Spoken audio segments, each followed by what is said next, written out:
Hey guys, this is Bhupendra Singh and welcome to let's crack UPSC CSC Hindi. और आप सभी का स्वागत है। तो कैसे हैं आप सभी? आशा करता हूं कि आप सभी अच्छे होंगे। और यहाँ पर जो हमारा चैप्टर चल रहा है वो है भूमिदान। ओके, तो आप सभी को मैंने बताया था कि भूमिदान की जो परंपरा थी वो सिर्फ और सिर्फ धार्मिक कार्यों के लिए या फिर उनके जो अधिकारी थे उनको देने के लिए थी। आप सभी इस बात को जानते हैं कि उत्तर वैदिक काल में किस प्रकार से महिलाओं को भूमि देने का अधिकार नहीं था, यानी कि उसका पिता जो है उसको भूमि नहीं दे सकता। लेकिन आप सभी जानते हैं कि ये जो कुलीन वर्ग की जो महिलाएं थीं, जिसमें कि प्रभावती का मैंने आपसे इनके नाम के बारे में मैंने आपसे से चर्चा की थी।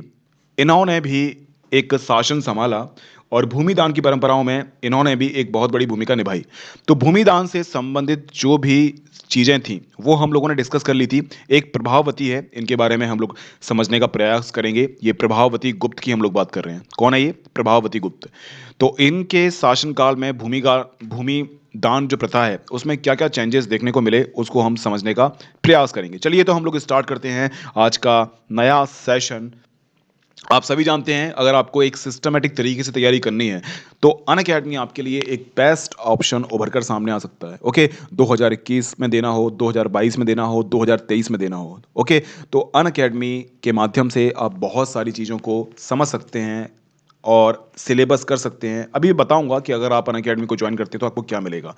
इंडिया के जितने भी टॉप एजुकेटर हैं, दिल्ली के मैक्सिमम एजुकेटर, यहाँ पर आप उनको एक्सेस कर सकते हैं। उनके कोर्स को आप घर बैठे देख सकते हो। यहाँ पर आपको सारा का सारा कंटेंट है पीडीएफ के फॉर्म में मिलेगा, जहाँ पर आपको प्रिंट आउट निकलवाना है। आप सभी जानते हैं इंडिया का सबसे बड़ा प्लेटफॉर्म है अनअकैडमी। ओके, यहाँ पर आपको एजुकेटर के साथ डाउट क्लियरिंग सेशन का मौका मिलेगा, यानी कि जितने भी आपके डाउट आते हैं उन सभी डाउट को आप क्लियर कर सकते हो डायरेक्टली। ओके, आपको सिलेबस के अकॉर्डिंग स्ट्रक्चर कोर्स मिलेगा। आपको वीकली और मंथली बेस पर लाइव टेस्ट मिलेंगे, जिसमें कि आप समय समय पर ये जान सकते हैं कि आपने कितना तैयारी की है, कितना आपने पढ़ा है। और यहाँ पर आप अनलिमिटेड एक्सेस आप ले सकते हैं, यानी कि एक बार, दो बार, तीन बार, चार बार नहीं, जितनी बार भी आप चाहो उतनी बार आप देख सकते हैं।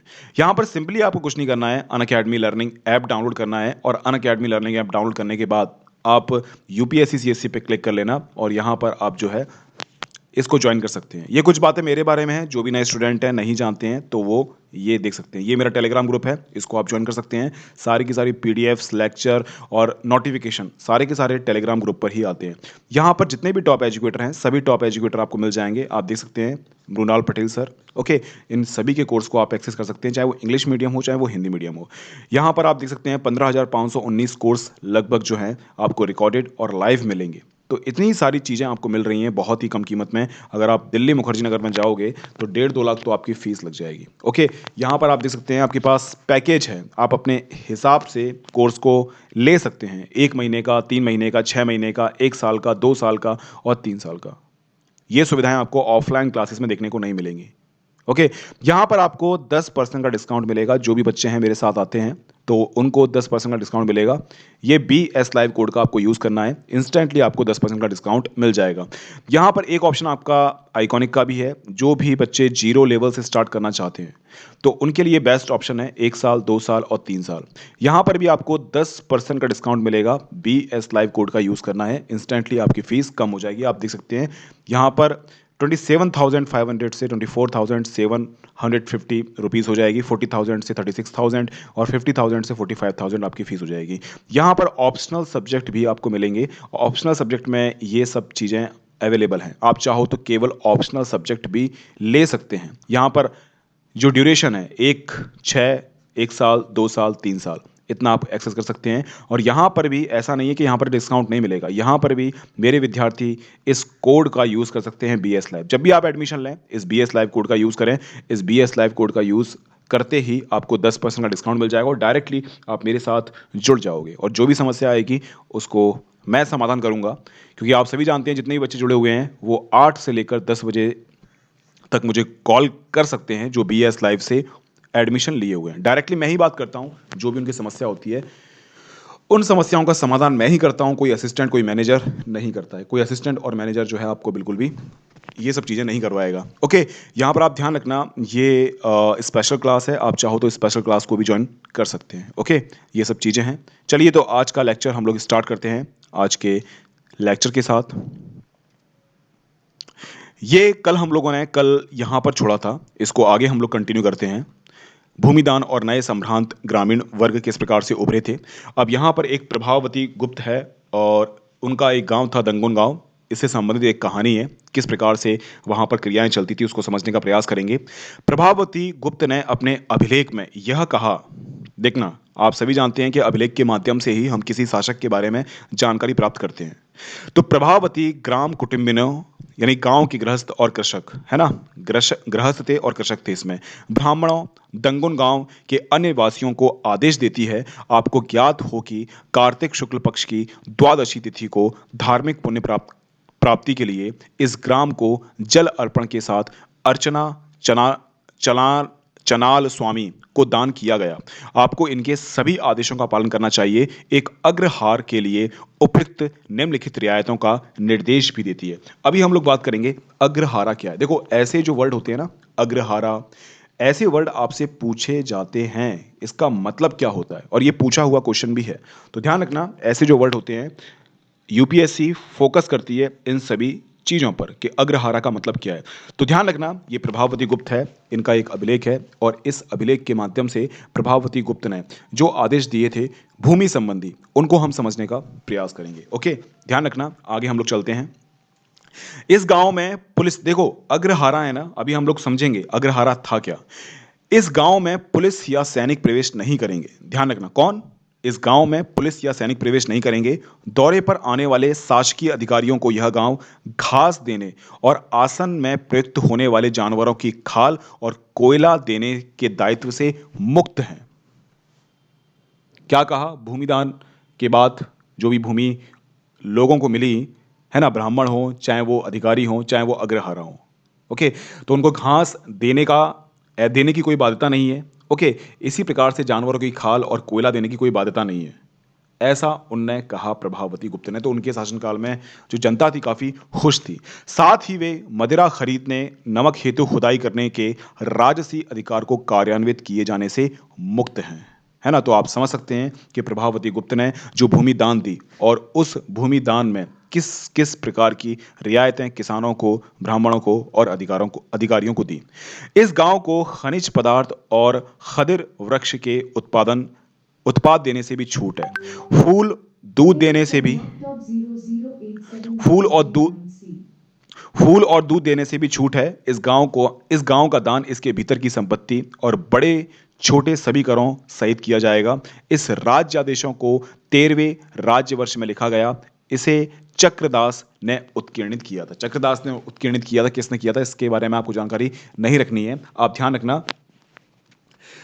रखना, इसने सिर्फ और सिर्फ टैक्स लगाया, बाकी जो भूमि से संबंधित और भी जो आपके कर होते हैं उन सभी से मुक्त कर दिया। कि कोई भी अधिकारी अगर आपको परेशान करता है तो डायरेक्टली आप हमारी शरण में आ सकते हैं, उनकी शिकायत कर सकते हैं। तो इस प्रकार की भूमि दान की प्रथा में प्रभावती गुप्त जो है, इन्होंने एक बहुत बड़ी भूमिका निभाई। आप देख सकते हैं कि ये जो भूमि दान की परंपरा है, जो कि मौर्य साम्राज्य के बाद शुरुआत हुई थी, इस भूमि दान की प्रथा ने कहीं ना कहीं, ये जो प्रभावती गुप्त है जो आदेश दिए थे कि आपको ये नहीं करना है, आपको कोई अधिकारी अगर कोई बाध्य करता है कि आपको दूध देना पड़ेगा, जानवरों की खाल देना पड़ेगा, या फिर आपको उत्पाद देने पड़ेंगे, या फिर आपको खनिज संपदा देनी पड़ेगी, नहीं, ये सभी चीज़ें आपको नहीं देनी है। सिर्फ और सिर्फ हम आप पर टैक्स लगाएंगे और इस टैक्स को आपको भरना है। आप समझिए, इसके माध्यम से प्रभावती ने भूमि दान की प्रथा में जो भूमि दी गई थी, जिसको भी दी गई थी, उनकी शक्ति को बढ़ा दिया। अब वो इस भूमि को अपनी भूमि समझने लगे, है ना। धीरे धीरे ये परंपरा आगे बढ़ती है गुप्त साम्राज्य में। और आप ध्यान रखना, ये भूमि दान परंपरा में बहुत बड़ी बड़ी भूमि भी अधिकारियों को, ब्राह्मणों को दान में दी गई थी। अब ये भूमि उनके पास है, उनके पास उनके अधिकार भी हैं, है ना। सरकार ने अपने अधिकार छोड़ दिए भूमि पे से, केवल और केवल टैक्स लेगी, बाकी आपको जो करना है वो आप करो। आप अपनी भूमि में टैक्स लगा सकते हो, आप अपनी भूमि में मजदूर रख सकते हो, मतलब स्वतंत्रता दी गई थी। और जहां पर स्वतंत्रता दी जाएगी, एक समय के बाद एक समय के बाद ये भूमि सरकार के हाथों से निकल जाएगी और धीरे-धीरे यहाँ पर सामंती व्यवस्था का निर्माण होना स्टार्ट हो जाएगा। जिसको भूमि दान दी गई थी ना, वो अपना हक जमाएगा। ये भूमि मेरी थी, मेरी है। वो सेना को बढ़ाएगा, टैक्स वसूलेगा उसमें से और आप देख सकते हैं कि राजा के नीचे उपराजा बनना स्टार्ट हो जाते हैं। जिस भूमि को केवल और केवल धार्मिक कार्य के लिए दिया गया था, मौर्य साम्राज्य के समय पर उनको और कोई अधिकार नहीं दिए गए थे कि आप भूमि रखो, ठीक है ना?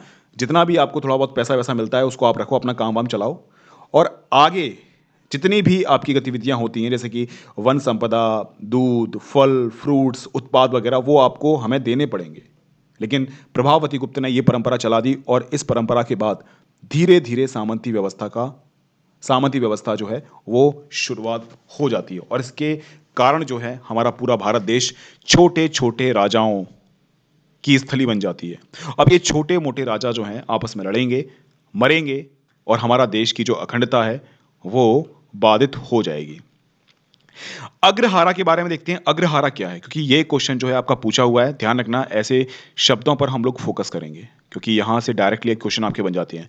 अग्रहारा भाग उस भाग भूभाग को कहते हैं जो ब्राह्मणों को दान में दिया जाता है। ब्राह्मणों से भूमि कर या अन्य प्रकार के कर नहीं वसूले जाते हैं। ब्राह्मणों को स्वयं स्थानीय लोगों से कर वसूल करने का अधिकार था। तो आप समझ सकते हैं ना, ये प्रभावती गुप्त ने कुछ ज़्यादा ही जो है दयालुता दिखा दी।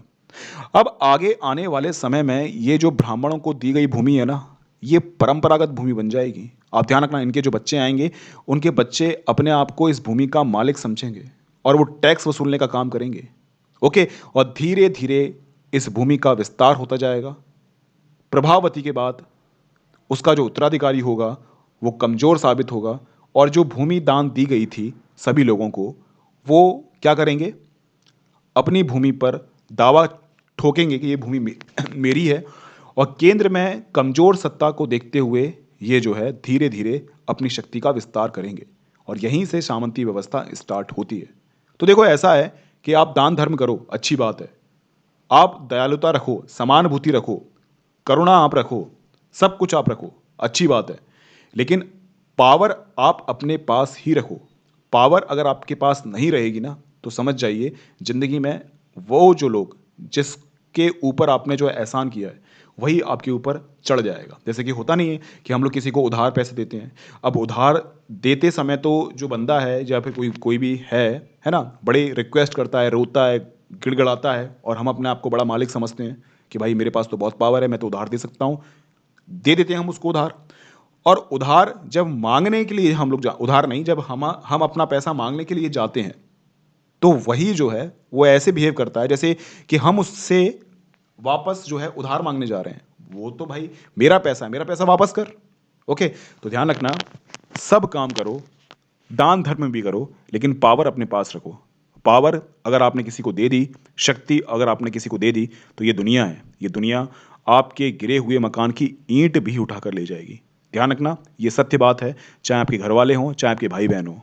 हर कोई इंसान आपकी परिस्थिति का फ़ायदा उठाता है। अगर आप कमज़ोर बन जाओगे, तो आपको बर्बाद करने में ये जो समाज है ना, वो कसर नहीं छोड़ेगा। बस एक माँ-बाप होते हैं जो बिना मतलब के प्यार करते हैं आपको। बाकी सब गर्लफ्रेंड, बॉयफ्रेंड सब धोखा है, ध्यान रखना इस बात को, ओके? और अभी आपको पता नहीं है तो मैं इतिहास आपको पढ़ा रहा हूँ। इतिहास में ऐसे बहुत सारे शासक हैं, जिन्होंने गलती की है और आप भी ऐसी गलती करने जा रहे हो, है ना? इसके बाद हम लोग बात करेंगे नगर एवं व्यापार की। किस प्रकार के नगर थे? किस प्रकार से उन नगर में व्यापार चलता था? ओके? तो सबसे पहले हम लोग बात करेंगे नए नगर का विकास, ठीक है ना? तो हम लोग उन नगर की बात करेंगे जिनका विकास लगभग छठी शताब्दी ईसा पूर्व, हम लोग ईसा पूर्व की बात कर रहे हैं, उपमहाद्वीप के विभिन्न क्षेत्रों में हुआ। जैसा कि हमने पढ़ा है कि इनमें से अधिकांश नगर महाजनपद की राजधानियां थीं। प्राय सभी नगर संचार मार्गों के किनारे बसे हुए थे। तो ये तो आप सभी जानते हैं कि देखो राजधानी होगी, उसमें नगर नियोजन होना बहुत ज़रूरी है, क्योंकि वहाँ पर जो है क्रियाकलाप चलेंगे ना, सरकारी कार्य वगैरह सब वहाँ पर होंगे, तो ऑब्वियसली वहाँ पर जो है विकास डेवलपमेंट होगा, है ना? जितनी भी आपके राज्य हैं उनकी राजधानी आप देखोगे तो उनकी राजधानी में शहरीकरण तो होगा ही होगा, ये सीधी सी बात है। और सभी जगह पर जहाँ जहाँ पर जो है आपकी कनेक्टिविटी थी, वहाँ वहाँ पर नगरों का विकास हो गया। आप देखते हैं कि जहाँ जहाँ से हाईवे निकलता है, तो वहाँ पर आपके नगर का डेवलपमेंट हो ही जाता है। जहाँ से ट्रेन निकलती हैं, वहाँ पर नगरीकरण तो होना स्वाभाविक है। और जो ऐसे क्षेत्र हैं, जो सड़क के किनारे नहीं बसे हुए, जहाँ पर संचार सुविधाएँ नहीं हैं, वो क्षेत्र पिछड़ जाते हैं। जैसे कि हम लोग बात करें ग्रामीण क्षेत्र, जैसे कि हम लोग बात करें आपके जो पहाड़ी क्षेत्र हैं, वो विकास की दृष्टि से पिछड़ जाते हैं, क्योंकि संचार की व्यवस्था वहाँ पर नहीं होती है। तो इसी प्रकार से जो छठी शताब्दी ईसा पूर्व के समय पर जिस प्रकार के नगर का विकास हुआ था, उसमें प्रमुख भूमिका थी संचार की। सड़क से जो जुड़े हुए होंगे, है ना? वहाँ पर नगरों का विकास होना स्टार्ट हो जाएगा। और मैक्सिमम जो आपके नगर थे, वो आपकी राजधानियाँ थीं। क्या थीं आपकी? राजधानियाँ थीं। ध्यान रखना। पाटलिपुत्र जैसे कुछ नगर नदी मार्ग के किनारे बसे थे। उज्जैनी जैसे अन्य नगर भूतल मार्गों के किनारे किनारे थे। इसके अलावा पुहार जैसे नगर समुद्र तट पर थे, जहां से समुद्री मार्ग प्रारंभ होता है। मथुरा जैसे अनेक शहर व्यावसायिक, सांस्कृतिक और राजनीतिक गतिविधियों के जीवंत केंद्र थे। अब आप मुझे बताओ कि अगर इन क्षेत्रों में कनेक्टिविटी नहीं होती, यानी कि मान लीजिए पाटलिपुत्र नदी मार्ग पर नहीं होता, उज्जैनी अगर भूतल मार्गों के बीचों बीच नहीं होता, पुहार अगर समुद्र तट पर नहीं होता, है ना? तो आप मुझे बताओ कि कभी ये नगर विकसित हो पाते? कभी ये नगर विकसित नहीं हो पाते। इन नगरों के विकास के लिए सबसे बड़ी भूमिका है कि यहाँ पर संचार के साधन अवेलेबल थे। इसी वजह से यहाँ पर नए नगरों का विकास हो पाया। जैसे कि हम लोग बात करें मथुरा, है ना? मथुरा काफ़ी जो नगरीकृत वो था उस समय पर शहर, है ना? आज इतना नहीं है, लेकिन फिर भी डेवलप है।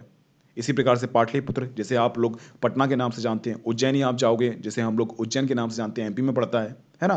तो आप सभी जानते हैं इस बात को कि जहाँ पर कनेक्टिविटी होगी, जहाँ पर व्यावसायिक गतिविधियाँ चलेंगी, तो वहाँ पर नगर का डेवलपमेंट होगा। इसमें से प्रमुख नगर के नाम मैंने आपको बताए, जैसे कि पाटलिपुत्र, जैसे कि उज्जैनी, जैसे कि मथुरा, है ना? ये सभी जो हैं आपके कुछ नगर हैं। ध्यान रखना, हम लोग बात करते हैं अब पाटलिपुत्र का इतिहास, कि पाटलिपुत्र का इतिहास क्या रहा है। तो ये तो आप स्वाभाविक रूप से समझते हैं, और मैंने आपको पढ़ाया भी है कि पाटलिपुत्र का विकास किस प्रकार से हुआ था, है ना? राजगृह का नाम आपने सुना होगा ना, है ना? सबसे पहले ये जो पाटलिपुत्र था, ये पाटलिपुत्र का जो विकास है, ये पाटली ग्राम नामक एक गांव से हुआ है। स्वाभाविक सी बात है कि सबसे पहले कोई भी शहर होता है, वो पहले एक नगर होता है, सॉरी, पहले वो एक गांव होता है, फिर वहां पर व्यावसायिक गतिविधियां चलती हैं, व्यापारी वर्ग के लोग आते हैं। अगर मान लीजिए वो सड़क के किनारे पर है, नदी के मार्ग पर है, समुद्र तट पर है, तो वहां पर क्या है, आना जाना लगा रहेगा। लोग बाग अपनी सुविधा के अनुसार जो है अपने सिस्टम का विकास करेंगे, जिससे नगरीकरण की जो प्रोसेस है वो आपकी पूरी हो जाती है। ध्यान रखना, यहाँ पर 5वीं सदी आते आते ये जो मगध शासक हैं, उनकी राजधानी राजगृह से हटकर अब कहाँ पर आ जाती है? हाँ, कहाँ पर बताओ? पाटलिपुत्र। पाटलिपुत्र का मतलब जो आज का पटना है, वहां पर स्टार्टिंग के जो आपके शासक हैं मगध के, उन्होंने राजगृह को अपनी राजधानी बनाया था। फिर धीरे धीरे पाटलिपुत्र आपकी राजधानी बन जाती, क्योंकि पाटलिपुत्र जो था वो नदी के किनारे बसा हुआ था, वहां पर कनेक्टिविटी अच्छी थी और प्राकृतिक सीमा भी थी, नदी वाली सीमा। चौथी शताब्दी ईसा पूर्व तक आते आते यह मौर्य साम्राज्य की राजधानी बन जाती है। मौर्य साम्राज्य की राजधानी, है ना? एशिया के सबसे बड़े नगरों में से एक बन गया। एशिया, आप समझ सकते हैं एशिया में कौन कौन से देश शामिल हैं। तो पहले की अगर बात की जाए तो हमारा देश काफी विकसित था, और हमारे देश में कुछ ऐसे नगर थे जो कि एशिया में नंबर 1 के थे। ओके। बाद में इसका महत्व कम हो गया। क्यों कम हो गया? क्योंकि मगध साम्राज्य का बंटाधार कर दिया इन लोगों ने। फिर कुछ नए नगर आएंगे, उन नए नगरों का विकास होगा, व्यवसायिक केंद्र स्थापित होंगे। जो आपका पाटलिपुत्र है, वो धीरे धीरे उसका पतन होना स्टार्ट हो जाएगा। ध्यान रखना, इसका महत्व कम हो गया जब चीनी यात्री वैन स्वांग 7वीं सदी में यहां आया, तो इसे नगर खंडहर में बदला मिला।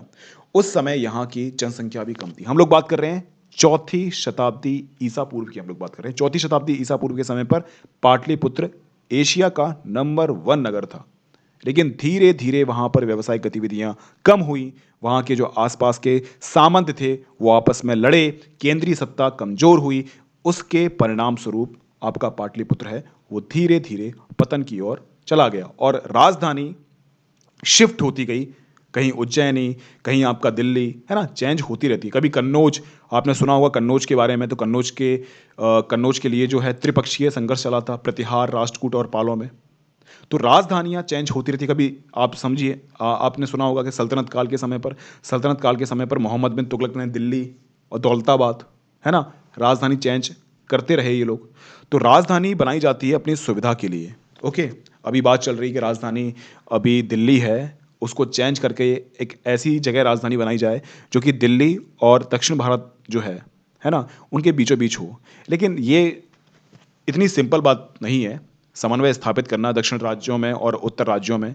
इसके अलावा अनेक प्रशासनिक कमियाँ आपको देखने को मिलेंगी, तब जाकर ऐसा काम हो सकता है, वरना अभी ऐसा काम नहीं हो पाएगा। ओके, ध्यान रखना, वैनसांग आया और वैनसांग ने 7वीं सदी में पाटलिपुत्र को एक खंडहर वाला नगर घोषित किया। इससे आप समझ सकते हैं कि उस समय पर क्या चीज़ें चल रही थी। तो हम लोगों ने बात कर लिया कि नगर एवं व्यापार का विकास किस प्रकार से हुआ था, राजधानियाँ किस प्रकार से बर्बाद हुई थीं, जिसमें पाटलिपुत्र की एक बहुत बड़ी भूमिका थी। इसके बाद हम लोग बात करते हैं नगरीय जनसंख्या। और नगरीय जनसंख्या में हम लोग बात करेंगे संभ्रांत वर्ग की और शिल्पकार की, कि किस प्रकार से शिल्पकार वहाँ पर काम करते थे, कैसे करते थे, क्या-क्या विशेषताएँ वहाँ पर ज़िम्मेदार हैं। हमने पढ़ा कि शासक वर्ग, राजा किलेबंद नगरों में रहते थे। यद्यपि इनमें से अधिकांश स्थल व्यापक रूप से खुदाई करना संभव नहीं है, क्योंकि आज भी इन क्षेत्रों में लोग रहते हैं। ये है हड़प्पा शहरों से भिन्न। देखो, हड़प्पा शहर जहाँ पर थे, कुछ शहर ऐसे हैं जहाँ पर लोग बाग रहते नहीं, तो वहाँ पर खुदाई करना आसान है। लेकिन आप ध्यान रखना, ये जो हम लोग बात कर रहे हैं पाटलिपुत्र की, तो पाटलिपुत्र को खोदना थोड़ा-सा मुश्किल है, क्योंकि अब वहाँ पर मकान बन चुके हैं। अब मकान को हटाया जाएगा, है ना? तो पूरी अव्यवस्थाएँ फैल हो जाएँगी ना, बहुत सारी समस्याएँ आएँगी, भूमि अधिग्रहण की समस्या आएगी। तो यहाँ पर खुदाई करना संभव नहीं है, इसलिए पाटलिपुत्र से संबंधित जितने भी साक्ष्य हैं, पुरातात्विक साक्ष्य, हमें देखने को कम मिलते हैं। फिर भी हमें साहित्यिक स्रोत मिलते हैं और साहित्यिक स्रोत के माध्यम से हम पाटलिपुत्र के बारे में अनेक जानकारी ग्रहण कर सकते हैं। लेकिन फिर भी यहाँ विभिन्न प्रकार के पुरावशेष प्राप्त होते रहते हैं। इनमें उत्कृष्ट श्रेणी के मिट्टी के कटोरे और थालियाँ मिली हैं, जिन पर चमकदार कलई चढ़ी होती है। तो हम लोग देख सकते हैं कि पाटलिपुत्र, जो कि हम लोग समय अवधि की बात करें, 4वीं शताब्दी ईसा पूर्व की हम लोग बात करें, तो उस समय पर शिल्पकार जो थे, वो काफ़ी अच्छी भूमिका निभा रहे थे। अच्छे-अच्छे बर्तनों का निर्माण कर रहे थे। उस पे अच्छी-अच्छी पॉलिश हुआ करती थी, उस पे अच्छी-अच्छी जो है आकृति बना करती थी, है ना? तो आप समझिए इस बात को कि कभी-कभी हमें ऐसे पुरातात्विक साक्ष्य मिल जाते हैं, जिसके माध्यम से हम जो है पाटलिपुत्र के बारे में, उस समय के शहरों के बारे में जानकारी प्राप्त कर लेते हैं। इन्हें उत्तरी कृषण मार्जित पात्र कहा जाता है। कहने का मतलब ये काले मृदभांड होते हैं, यानी कि काली पॉलिश होती है इन पे। संभवतः इनका उपयोग अमीर लोग किया करते थे। साथ ही सोने, चांदी, कांसे, तांबे, हाथी दांत, शीशे जैसे तरह-तरह के पदार्थों के बने गहने, उपकरण और हथियार, बर्तन, सीप और पक्की मिट्टी मिली है। ओके, तो कभी-कभी होता नहीं है कि कभी-कभी हम लोग प्लॉट खरीद लेते हैं और प्लॉट खरीदने के बाद हम लोग खुदाई करते हैं, तो खुदाई करते समय कुछ इस प्रकार के पात्र मिल जाते हैं। तो जनता जो है इसके महत्व को समझ नहीं पाती है, इसलिए जनता इसको कहाँ दे देती है? पुरातात्विक विभाग में दे देती है।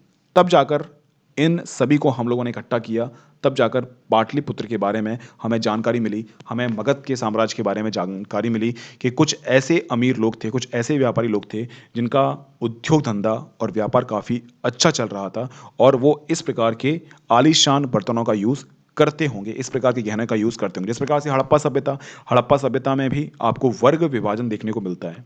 अमीर और गरीब में भिन्नता आपको देखने को मिलेगी। इसी प्रकार से पाटलिपुत्र में भी अमीर और गरीब की अवधारणा थी। और देखो, ये 2 वर्ग हमेशा रहेंगे। जब तक इस संसार में पृथ्वी का अस्तित्व है, तो 2 वर्ग तो रहेंगे, एक शोषित और एक शोषक। अमीर और गरीब, समानता लाना एक बहुत ही मुश्किल वाली बात है। हो सकता है कि आज आपके पास पैसा हो और आपकी आने वाली संतानें जो हैं, वो सक्षम ना हो, तो हो सकता है कि आपकी आने वाली संतानें गरीब हो जाएँ और ऐसे एग्ज़ाम्पल हमें बहुत सारे देखने को मिलते हैं इतिहास में कि उनके बाप कोई शासक थे, आने वाले समय में वो क्या नाम से उनके पास पैसा नहीं होता है। तो ये सब चीज़ें हैं जो आपको हमेशा ध्यान में रखनी है। द्वितीय शताब्दी आते-आते हमें कई नगरों में छोटे दानात्मक अभिलेख प्राप्त होते हैं। क्या? छोटे दानात्मक अभिलेख प्राप्त होते हैं इनमें दाता के नाम के साथ-साथ प्राय उनके व्यवसाय का भी उल्लेख होता है। इनमें नगरों में रहने वाले धोबी, बुनकर, लिपिक, बढ़ई, कुम्हार, स्वर्णकार, लोहार, अधिकारी, धार्मिक गुरु, व्यापार और राजाओं के बारे में विवरण लिखे होते हैं। जैसे कि मेरे पास पैसा है, ओके। अब मेरे पास पैसा है, तो मैं क्या है दान धर्म करूँगा। कुछ लोग होते नहीं हैं, आज के समय में भी बहुत सारे लोग जो हैं दान धर्म करते हैं। लेकिन आजकल दान धर्म जो है एक फ़ोटोबाज़ी वाला जो है एक ट्रेंड बन गया है कि एक केला पकड़ाएँगे, एक केले को 4 नेता पकड़ाएँगे, एक गरीब आदमी को फ़ोटो खिंचवा लेंगे, बाद में गरीब आदमी से वो केला भी छिना लेंगे, है ना? इस प्रकार की चीज़ें देखने को मिलती हैं। तो उस समय पर भी बहुत सारे ऐसे दिखावटी वाले लोग रहा करते थे, जो दान धर्म देते थे और अभिलेख पर अपना नाम लिखवाया करते थे कि हमने इतना दान धर्म किया है। हमारे समय पर ये व्यवस्थाएँ थी, हमारे शासक, हमारे राजा ये थे और हमारे राजा दयालु थे काफ़ी, हम पर कृपा करते थे। तो इस प्रकार से इनके जो अभिलेख हैं, इन अभिलेख के माध्यम से हमें समझ में आता है कि एक ऐसा वर्ग था, जिसके पास पैसा था और वो इन पैसों का इस्तेमाल दान धर्म में किया करता था। आप कुछ यहाँ पर देख सकते हैं, कुछ महत्वपूर्ण राज्य और मैं आपको कुछ वो बता रहा हूँ, शहर, है ना? जो अक्सर आपको जो है देखने को मिलेंगे। यहाँ पर हम लोग बात करते हैं, देखो ये तक्षशिला, है ना? तक्षशिला यहाँ पर मैक्सिमम टाइम जो है कुषाणों का शासन रहा है। ये कहाँ पर है आप देख सकते हैं, यहाँ पर ये सिंधु नदी है। यहाँ पर रावी, सतलज, व्यास, झेलम वगैरह नदी जो है अपना पानी गिराती हैं। यहाँ पर आप देख सकते हैं, यहाँ पर गुप्त वंश का शासन था आसपास। यहाँ पर मथुरा एक शहर था, कन्नौज ये भी एक शहर था, श्रावस्ती ये भी एक शहर था, वाराणसी ये भी एक शहर था, कौशाम्बी, इसी प्रकार से वैशाली, पाटलिपुत्र। देखो आप पाटलिपुत्र की जो महत्ता है धीरे-धीरे समाप्त हो जाती है। पहले राजगिरी था, राजगिरी से धीरे-धीरे जो है पाटलिपुत्र पर शिफ्ट हुआ, ओके। फिर धीरे-धीरे आपका जो है यहाँ पर कन्नौज बन गया प्रमुख केंद्र, ओके। इसके अलावा ये यहाँ पर ये बंगाल है, बंगाल में आपको महास्थान दिख रहा होगा, चंद्रकेतुगढ़, और ये चंद्रकेतुगढ़ है, ये व्यापारिक दृष्टिकोण से काफ़ी महत्वपूर्ण था। यहाँ से व्यापार वगैरह चीज़ों का आवाजाही यहाँ से होती थी। इसी प्रकार से यहाँ पर आप देख सकते हैं, ये उड़ीसा वाला तट है, यहाँ पर आपको शिशुपालगढ़, ये काफ़ी महत्वपूर्ण शहर था उस समय पर, और ये धान्यकटक। ध्यान रखना ये जो तटीय कोस्ट है ना, तटीय कोस्ट नहीं, जो तटीय क्षेत्र हैं, ये तटीय क्षेत्र व्यापारिक गतिविधियों में काफ़ी लिप्त थे। यहाँ पर आप चोल साम्राज्य में जाओगे तो चोल साम्राज्य, यहाँ पर चेर था, यहाँ पर पांड्य था।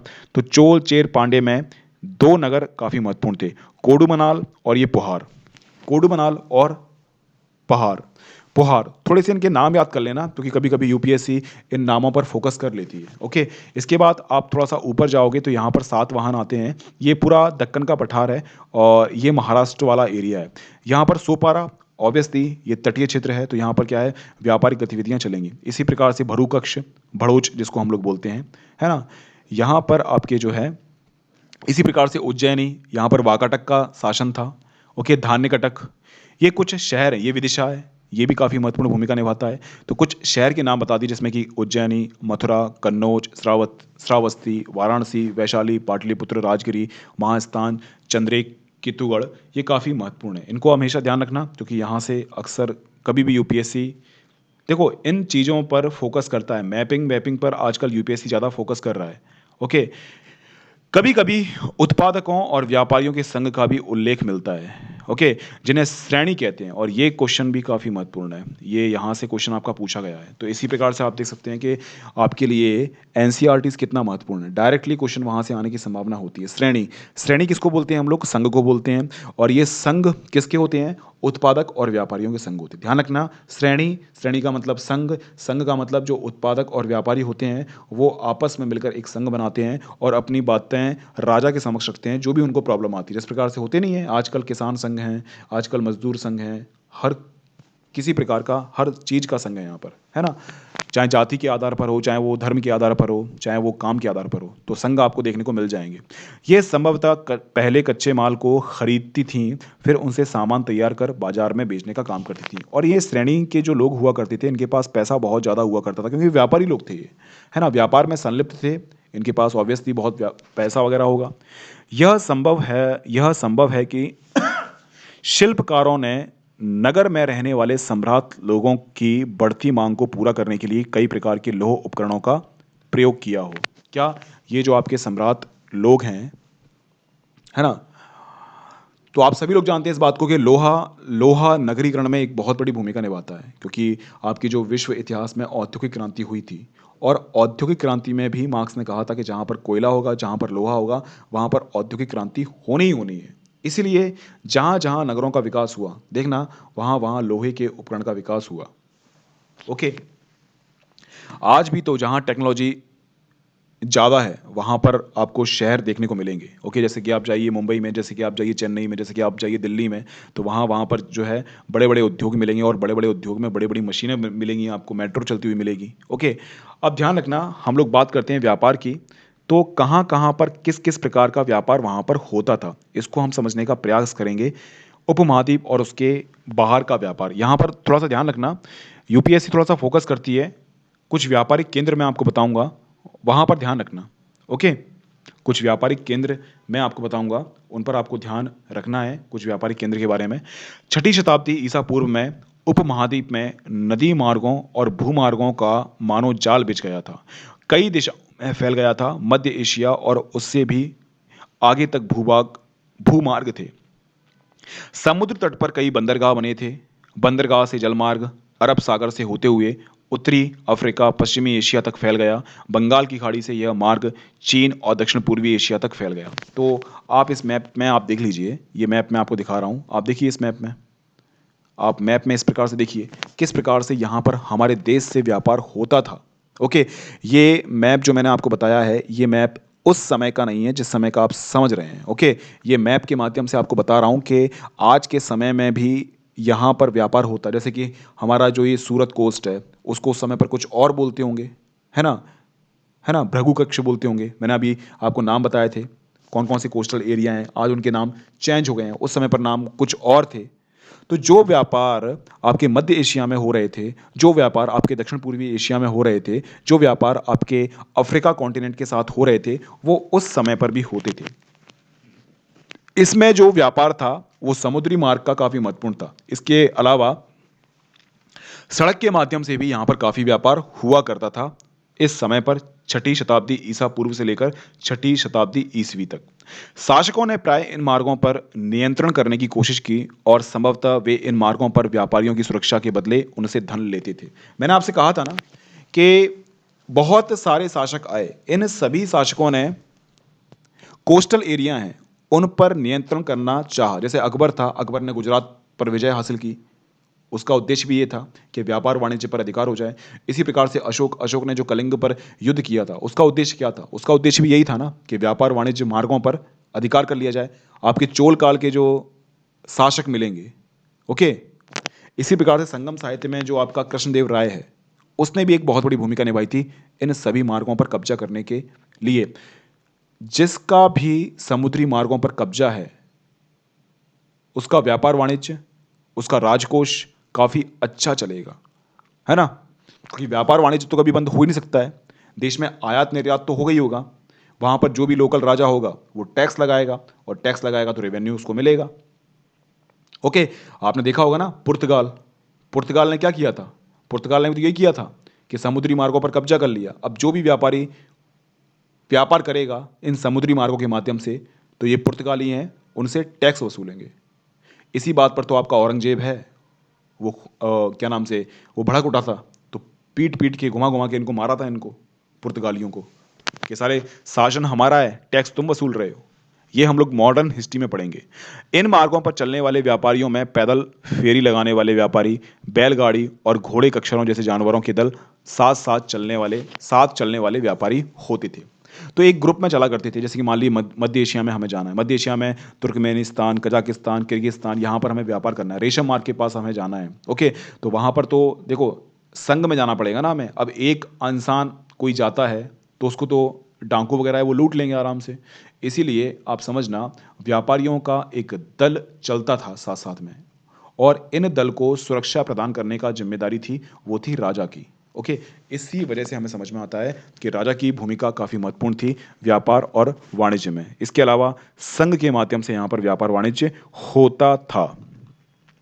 साथ ही समुद्री मार्ग से भी लोग यात्रा करते थे, जो खतरनाक तो थी लेकिन बहुत लाभदायक होती थी। तमिल भाषा में मस्तूथवन और प्राकृत भाषा में सत्तवाह और सेट्टी के नाम से प्रसिद्ध सफल व्यापारी बड़े धनी हो जाते थे। ध्यान रखना, इनके नाम याद रखना। यूपीएससी इन कीवर्ड्स पर फोकस करती है।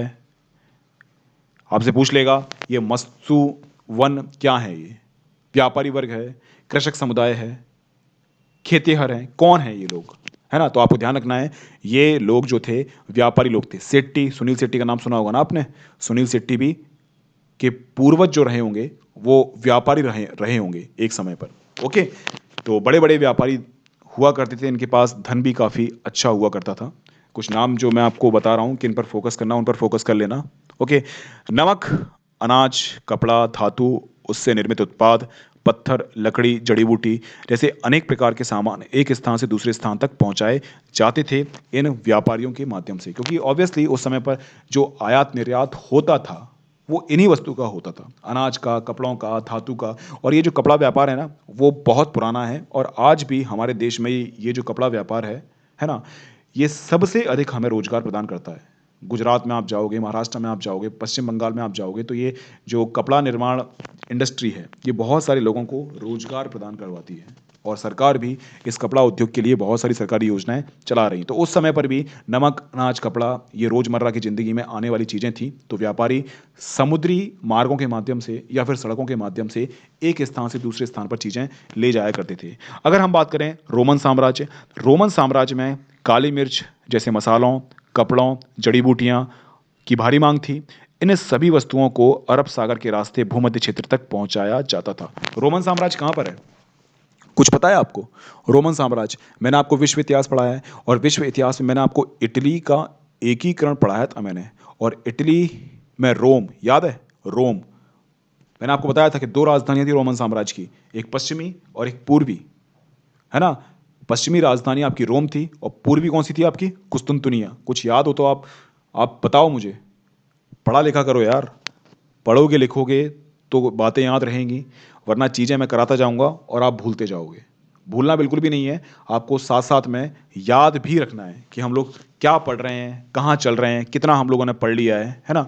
रिवीजन नहीं करोगे तो पढ़ने का कोई फ़ायदा नहीं है। चीज़ें चलती रहेंगी, निकलती रहेंगी, एक समय के बाद इतना सिलेबस इकट्ठा हो जाएगा, इतना नोट्स इकट्ठे हो जाएंगे, इतनी पीडीएफ इकट्ठी हो जाएंगी कि एग्जाम के टाइम पर आप उनको पढ़ भी नहीं पाओगे। तो ध्यान रखना है आपको हमेशा कि पढ़ो कम, रिवीजन बहुत ज़्यादा करो। तो जो वर्ड हिस्ट्री मैंने आपको पढ़ाई है उससे अच्छी वर्ड हिस्ट्री आपको पूरी हिंदुस्तान में कोई नहीं पढ़ा सकता है। ये गारंटी के साथ मैं बोल सकता हूँ। आपको A4 साइज के पेपर में नोट्स भी दे दिए हैं, कभी पढ़ा हो तो आपको ये बात समझ में आए। अब पढ़ा ही नहीं होगा तो उस चीज़ की महत्ता कहाँ से समझ में आएगी। चलो वो बात सब छोड़ो, हम लोग वापस आते हैं रोमन साम्राज्य। तो रोमन साम्राज्य से हमारा व्यापार काफ़ी पुराना है और रोमन साम्राज्य से जब हम लोग व्यापार करते थे तो हमें व्यापार लाभ होता था, हमें व्यापार लाभ होता था। रोमन साम्राज्य में उस समय पर काली मिर्च और मसाले काफ़ी फेमस थे, है ना। स्टार्टिंग में इन लोगों ने, जब हमारे व्यापारी जो लोग हैं वो काली मिर्च और मसाले ले गए, जब इनने मसाले डाले तो मज़ा आ गया इन लोगों को। और आप समझिए ये काली मिर्च और मसालों के बदले में हमारे हिंदुस्तान को सोने और चांदी प्राप्त होते थे। जैसे कि मैं आपसे बोलूँ यार आप मुझे काली मिर्च और मसाले दो, आप तो मार्केट से उठा के ले आओगे कहीं से भी, और इसके बदले आप बोलोगे यार सोना चांदी दो सर मुझे, है ना।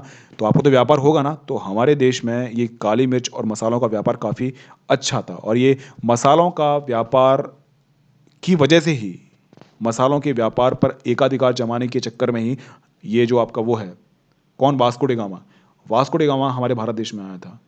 और मसाले के व्यापार के चक्कर में इतना लाभ कमा रहे थे ये यूरोपीय लोग बहुत लाभ कमा रहे थे, बहुत लाभ कमा रहे थे, बहुत ज़्यादा। यहाँ से मसाला 1 रुपये में खरीद के ले जा रहे हैं तो वहाँ पर 60 रुपये में बेच रहे हैं।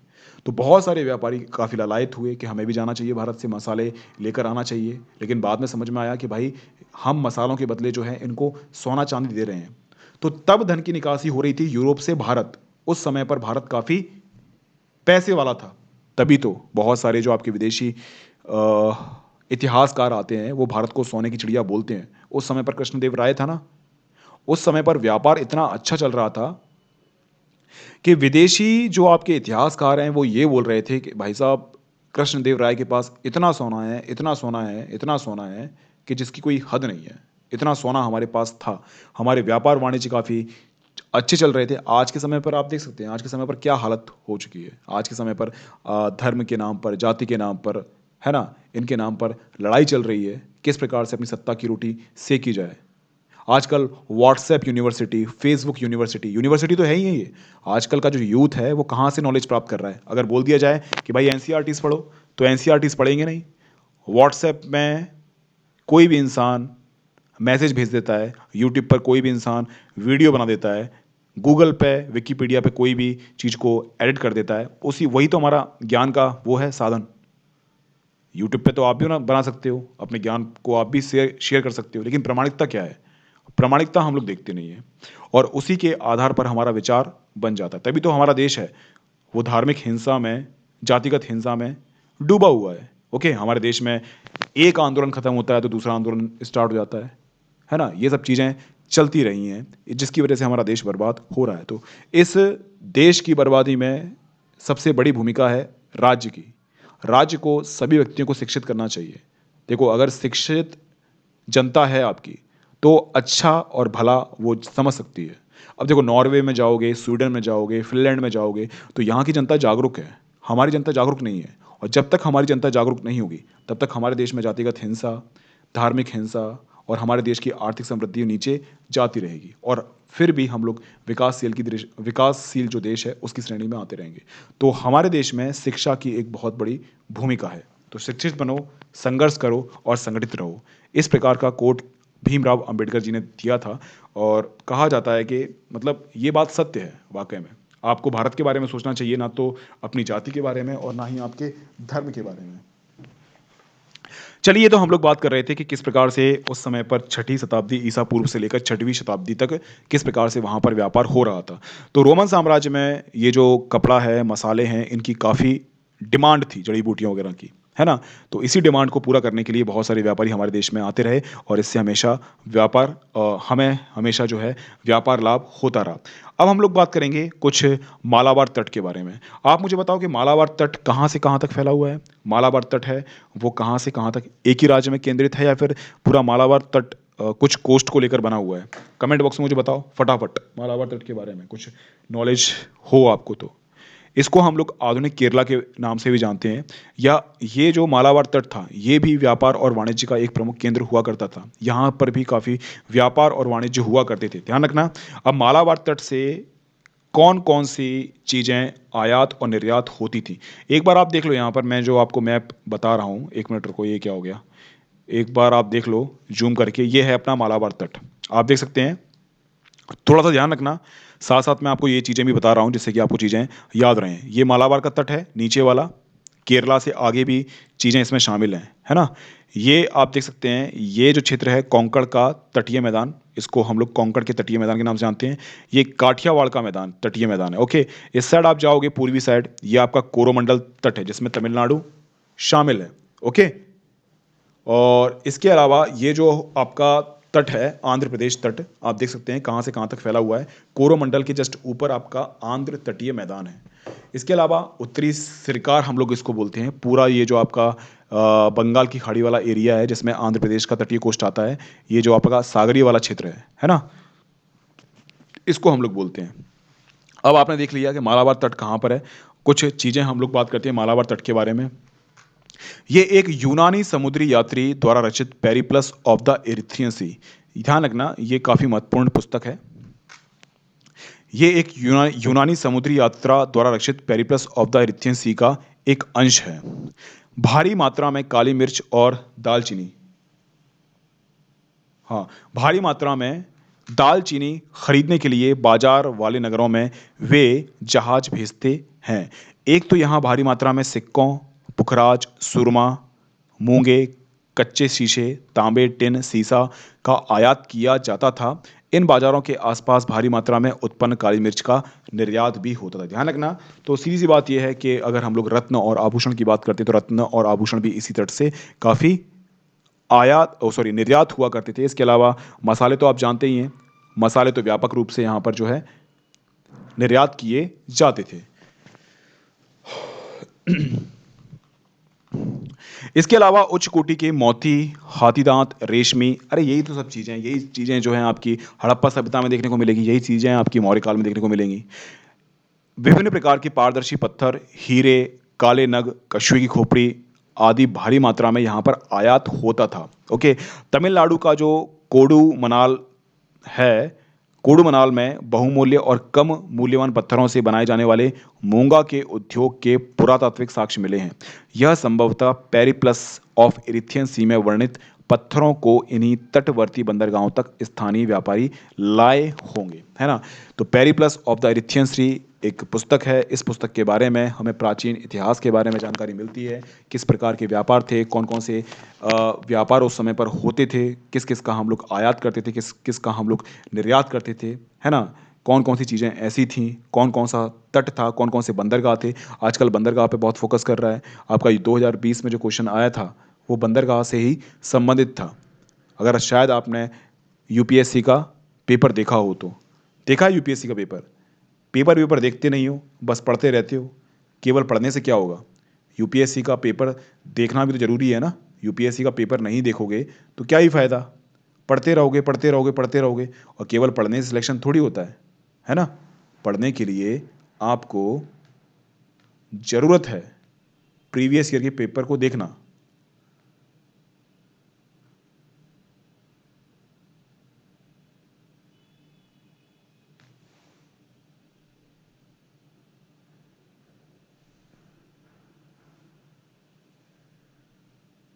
चलिए आगे हम लोग बात करते हैं। ये तो हम लोगों ने बात कर ली। सिक्के और राजा के बारे में हम लोग बात करते हैं। किस प्रकार के सिक्के थे, कौन कौन से राजा ने किस किस प्रकार के सिक्के चलाए, है ना। क्योंकि सिक्कों के बारे में भी अक्सर पूछ लेता है। ये हमारा इस चैप्टर का लास्ट का टॉपिक है। ओके। व्यापार के लिए सिक्के के प्रचलन से विनिमय कुछ हद तक आसान हो गया था। चांदी और तांबे के आहत सिक्के, आहत का मतलब आप जानते हो ना, आहत का मतलब होता है ठोक कर पीट कर बनाने वाले सिक्के। ओके। सबसे पहले ढाले गए थे, प्रयोग में आए गए थे। पूरे उपमहाद्वीप में खुदाई के दौरान इस प्रकार के सिक्के मिले हैं। मुद्रा शास्त्रियों ने इनका और अन्य सिक्कों का अध्ययन करके उनके वाणिज्यिक प्रयोग के संभावित क्षेत्रों का पता लगाया था। तो ध्यान रखना, पहले के टाइम पर व्यापार किसके माध्यम से होता होता था? वो था बार्टर सिस्टम। कहने का मतलब ये है कि आप 1 किलो मुझे दूध दो और इसके बदले में जो है मैं आपको 1 किलो चावल दूंगा, है ना। तो इस प्रकार से पहले व्यापार होता था। लेकिन धीरे धीरे धीरे धीरे विनिमय के साधनों का विकास हुआ, यानी कि हम लोग अब सिक्कों का यूज़ करने लगे। आज के समय में होता नहीं है। आज के समय में आप जो है 1,000 का नोट जेब में रखते हो, 500 का नोट जेब में रखते हो, है ना। 10 रुपये का सिक्का आप जेब में रखते हो। हालांकि अभी इसकी कोई कीमत नहीं है। जैसे कि मान लीजिए डीमोनेटाइजेशन हुआ, और डीमोनेटाइजेशन में ये जो आपके 1,000 के नोट थे, 2,000 के नोट थे, ये पूरे के पूरे रद्दी बन गए। 2,000 के नोट तो उस समय पर थे ही नहीं, 1,000 और 500 की बात कर रहा हूँ मैं। तो वो रद्दी बन चुके थे वो। लेकिन ये जो आपके मुद्राएं होती हैं, ये धातु की बनी होती हैं। इनको इनका मूल्य हमेशा बना रहेगा। ओके, ये बात ध्यान रखना। तो ध्यान रखना कि व्यापार के लिए जब सिक्कों का प्रयोग स्टार्ट हुआ तो व्यापार में बहुत आसानी हुई, और इसी प्रकार से व्यापार में गतिशीलता आई, और व्यापार में गतिशीलता आएगी तो हमारा पूरा भारत देश समृद्ध हो जाएगा। ओके, ध्यान रखना। ये जो सिक्के वगैरह हैं, ये और देखना, हाँ, ये सिक्के शास्त्र पे यूपीएससी ने क्वेश्चन पूछा था। गुप्त काल की जो सिक्का शास्त्र है, सिक्का शास्त्र का मतलब यही है, 2017 में मेंस में क्वेश्चन पूछा गया था। तो ध्यान रखना, एनसीईआरटी से बहुत सारे क्वेश्चन आपके बन जाते हैं।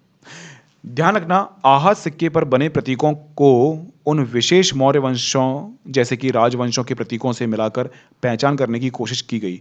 तो पता चला कि इन सिक्कों को राजाओं ने जारी किया था। यह भी संभव है कि व्यापारी, धनपति और नागरिकों ने इस प्रकार के कुछ सिक्के जारी किए गए हों। अब जिसके पास भाई पैसा होगा तो वो तो सिक्के जारी करेगा ना। ओके, तो देखो कुछ सिक्के मिले हैं, उन सिक्कों में कुछ आकृतियां मिली हैं। उन आकृतियों के माध्यम से हम लोग समझ सकते हैं कि ये भाई इस टाइम के और इस शासक के सिक्के होंगे ये। ओके, कभी कभी ऐसा होता है कि कुछ कुछ व्यापारी हैं, वो उनके पास भी काफ़ी पैसा होता है ना। कुछ अमीर लोग होते हैं, वो भी अपने सिक्के जारी कर देते हैं। ओके, तो ऐसे सिक्के भी मिले हैं जो किसी शासक के नहीं है, इंडिविजुअल किसी व्यापारी के हैं। ओके, अब आहत सिक्के हैं। आहत सिक्के को क्या है, सोना लो और ठोक पीट के जो है आप जो बनवाना चाहते हो वो बनवा लो। सोने की कीमत तो वही रहेगी ना। ओके, शासकों की प्रतिमा और नाम के साथ सबसे पहले सिक्के हिंद यूनानी शासकों ने जारी किए थे। ध्यान रखना, शासकों की प्रतिमा और नाम के साथ, नाम और शासक की प्रतिमा, इससे हमें स्पष्ट रूप से समझ में आता है कि भाई साहब ये सिक्का जो है ये कनिष्क के टाइम का है, मौर्य के टाइम का है, अशोक के टाइम का है, चंद्रगुप्त के टाइम का है। तो हिंद यूनानी पहले ऐसे शासक थे। ध्यान रखना, यहाँ से क्वेश्चन बनने की संभावना होती है। कुछ यूनिक बातें होती हैं, कुछ एंटिक बातें होती हैं, वहाँ से क्वेश्चन बनने की संभावना बहुत ज़्यादा होती है। इस पर ध्यान रखना। हिंद यूनानी लोग जो थे, उन्होंने प्रतिमा और नाम के साथ पहली बार सिक्के ढलवाए थे, जिन्हें हम लोग आहत सिक्के के नाम से जानते हैं, जिन्होंने द्वितीय शताब्दी ईसा पूर्व में उपमहाद्वीप के पूर्वोत्तर क्षेत्र पर नियंत्रण स्थापित किया था। कौन से पे? पूर्वोत्तर क्षेत्र पर, हिंद यूनानी।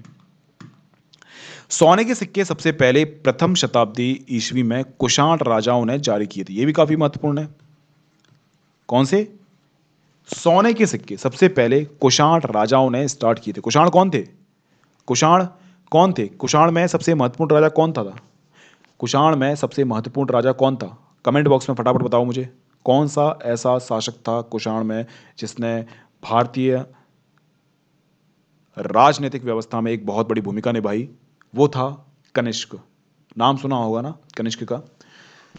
तो सोने के सिक्के जारी करने का जो काम था वो कुषाण के राजाओं ने किया था। इनके आकार और इनका जो वजन है, रोमन सम्राटों तथा ईरान के पार्थियन शासकों के द्वारा जारी सिक्कों के बिल्कुल समान था, है ना। ऑब्वियसली यार, ये जो कुषाण लोग थे ये मध्य एशिया से आए थे। जब मध्य एशिया से आएंगे, और आप सभी जानते हैं मध्य एशिया से कनेक्टिविटी थी रोमन साम्राज्य की। रोमन साम्राज्य मध्य एशिया से आयात निर्यात करता था बहुत सारे सामान। हमारे भारत देश में भी जो माल है वो मध्य एशिया से होते हुए ही रोमन साम्राज्य जाता था। अगर बात करें सड़क मार्ग के माध्यम से, अगर हम लोग बात करते हैं जहाज के माध्यम से तो ऑब्वियसली तटीय क्षेत्र से ही जाएगा, दक्षिण भारत से जाएगा। तो ये जो कुषाण राजाओं के जो आपके सिक्के मिले हैं, इन सिक्कों की समानता मिलती है रोमन सम्राट के सिक्कों से। ओके, बहुत सारे ऐसे सिक्के हमें मिले हैं जो कि रोमन बस्तियों से मिले हैं। तो रोमन बस्तियों से भी हमें जो सिक्के मिले हैं उससे भी हमें ज्ञात होता है कि उस समय पर किस प्रकार से आयात निर्यात होता था। ओके, ये सब चीज़ें हैं जो आपको हमेशा ध्यान में रखनी है। किसके बारे में? रोमन साम्राज्य के बारे में। ओके, एक मिनट रुको। सब कुछ ठीक चल रहा है ना?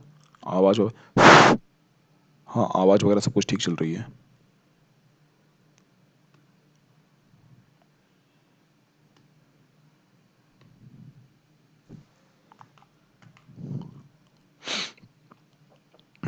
तो देखो, सिक्कों के साक्ष्य के माध्यम से भी हम लोग समझ सकते हैं कि उस समय पर रोमन साम्राज्य से हमारे भारत देश का आयात निर्यात होता था, यानी कि ऑब्वियसली हमारे व्यापारिक संबंध थे। ये सिक्के जो हैं इस बात का प्रूफ हैं। सोने के सिक्के के व्यापक प्रयोग से संकेत मिलता है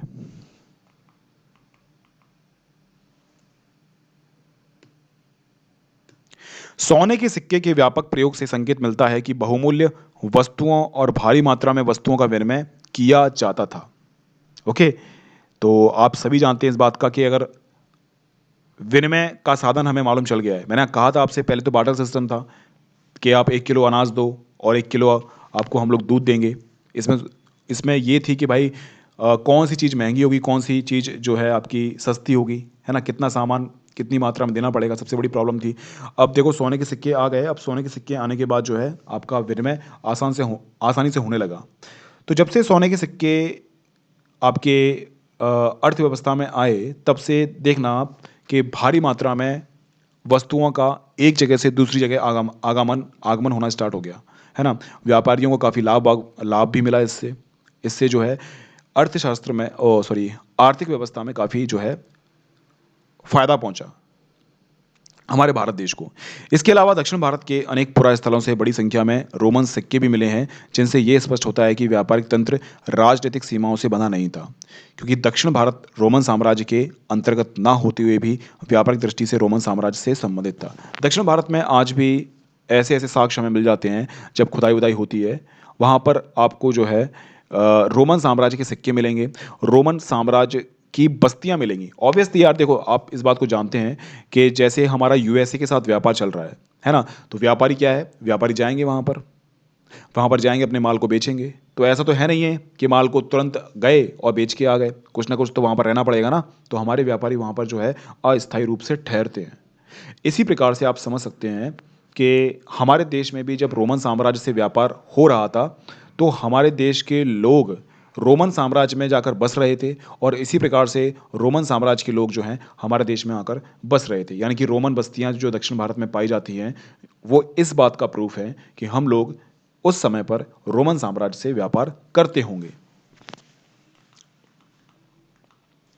पंजाब और हरियाणा जैसे क्षेत्रों के योद्धे कबाइली गढ़ राज्यों ने भी सिक्के जारी किए थे। पुरातत्वविदों को युद्धेय शासकों द्वारा जारी तांबे के सिक्के हजारों की संख्या में मिले हैं, जिनसे युद्धेयों की व्यापार में रुचि और सहभागिता परिलक्षित होती है।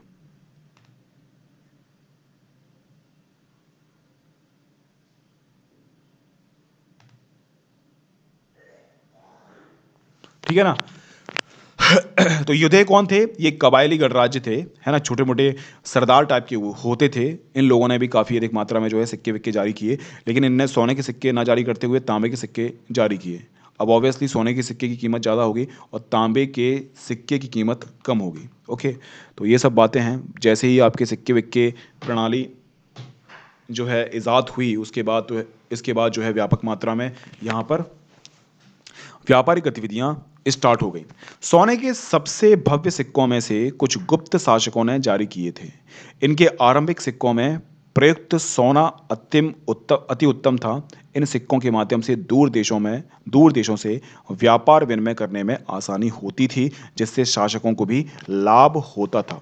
तो आप समझ सकते हैं, ये जो आपके सोने के सिक्के हैं, ये जो आपके सोने के सिक्के हैं, शुद्ध सोने के सिक्के, अच्छी क्वालिटी वाले सोने के सिक्के, ये गुप्त समय पर जारी किए गए थे। ओके, ध्यान रखना, इसमें जो प्रयुक्त होने वाला जो सोना है वो भी अच्छी क्वालिटी वाला सोना था।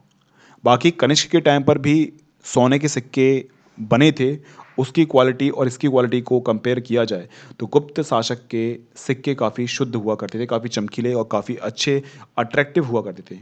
और उन पर जो आकृतियाँ बना होती थीं, वो आकृतियाँ भी स्पष्ट रूप से आप पहचान सकते थे कि ये आदमी है या फिर औरत है, या फिर ये भगवान है या फिर कोई शासक है। ओके, ध्यान रखना, इन सिक्कों के माध्यम से व्यापार वाणिज्य काफ़ी बढ़ा। इसलिए तो गुप्त साम्राज्य, स्टार्टिंग जो गुप्त साम्राज्य है, प्रारंभिक जो गुप्त साम्राज्य है, उनके पास पैसा काफ़ी ज़्यादा था।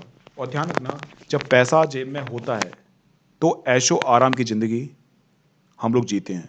जैसे कि अच्छा खाना, अच्छा पहनना, अच्छा घर बनवाना। अगर मैं आपको बोलता हूँ कि आपको मैं 2 करोड़ रुपए देता हूँ, तो आप क्या खरीदोगे? आप गाड़ी खरीदोगे, आप बंगला खरीदोगे, है ना? आप कपड़े खरीदोगे। इसी प्रकार से गुप्त साम्राज्य के पास पैसा बहुत ज़्यादा था, तो इन्होंने स्थापत्य निर्माण में भी काफ़ी महत्वपूर्ण भूमिका निभाई। इनके समय पर काफ़ी मंदिरों का निर्माण हुआ था। ओके, तो कला के क्षेत्र में भी देख सकते हैं सिक्के में। आगे हम लोग बात करते हैं, छठी शताब्दी ईस्वी से सोने के सिक्के मिलने कम हो गए। छठी शताब्दी से, है ना? क्या इससे यह संकेत मिलता है कि उस काल में कुछ आर्थिक संकट पैदा हुआ होगा? इतिहासकारों में इसे लेकर मतभेद है।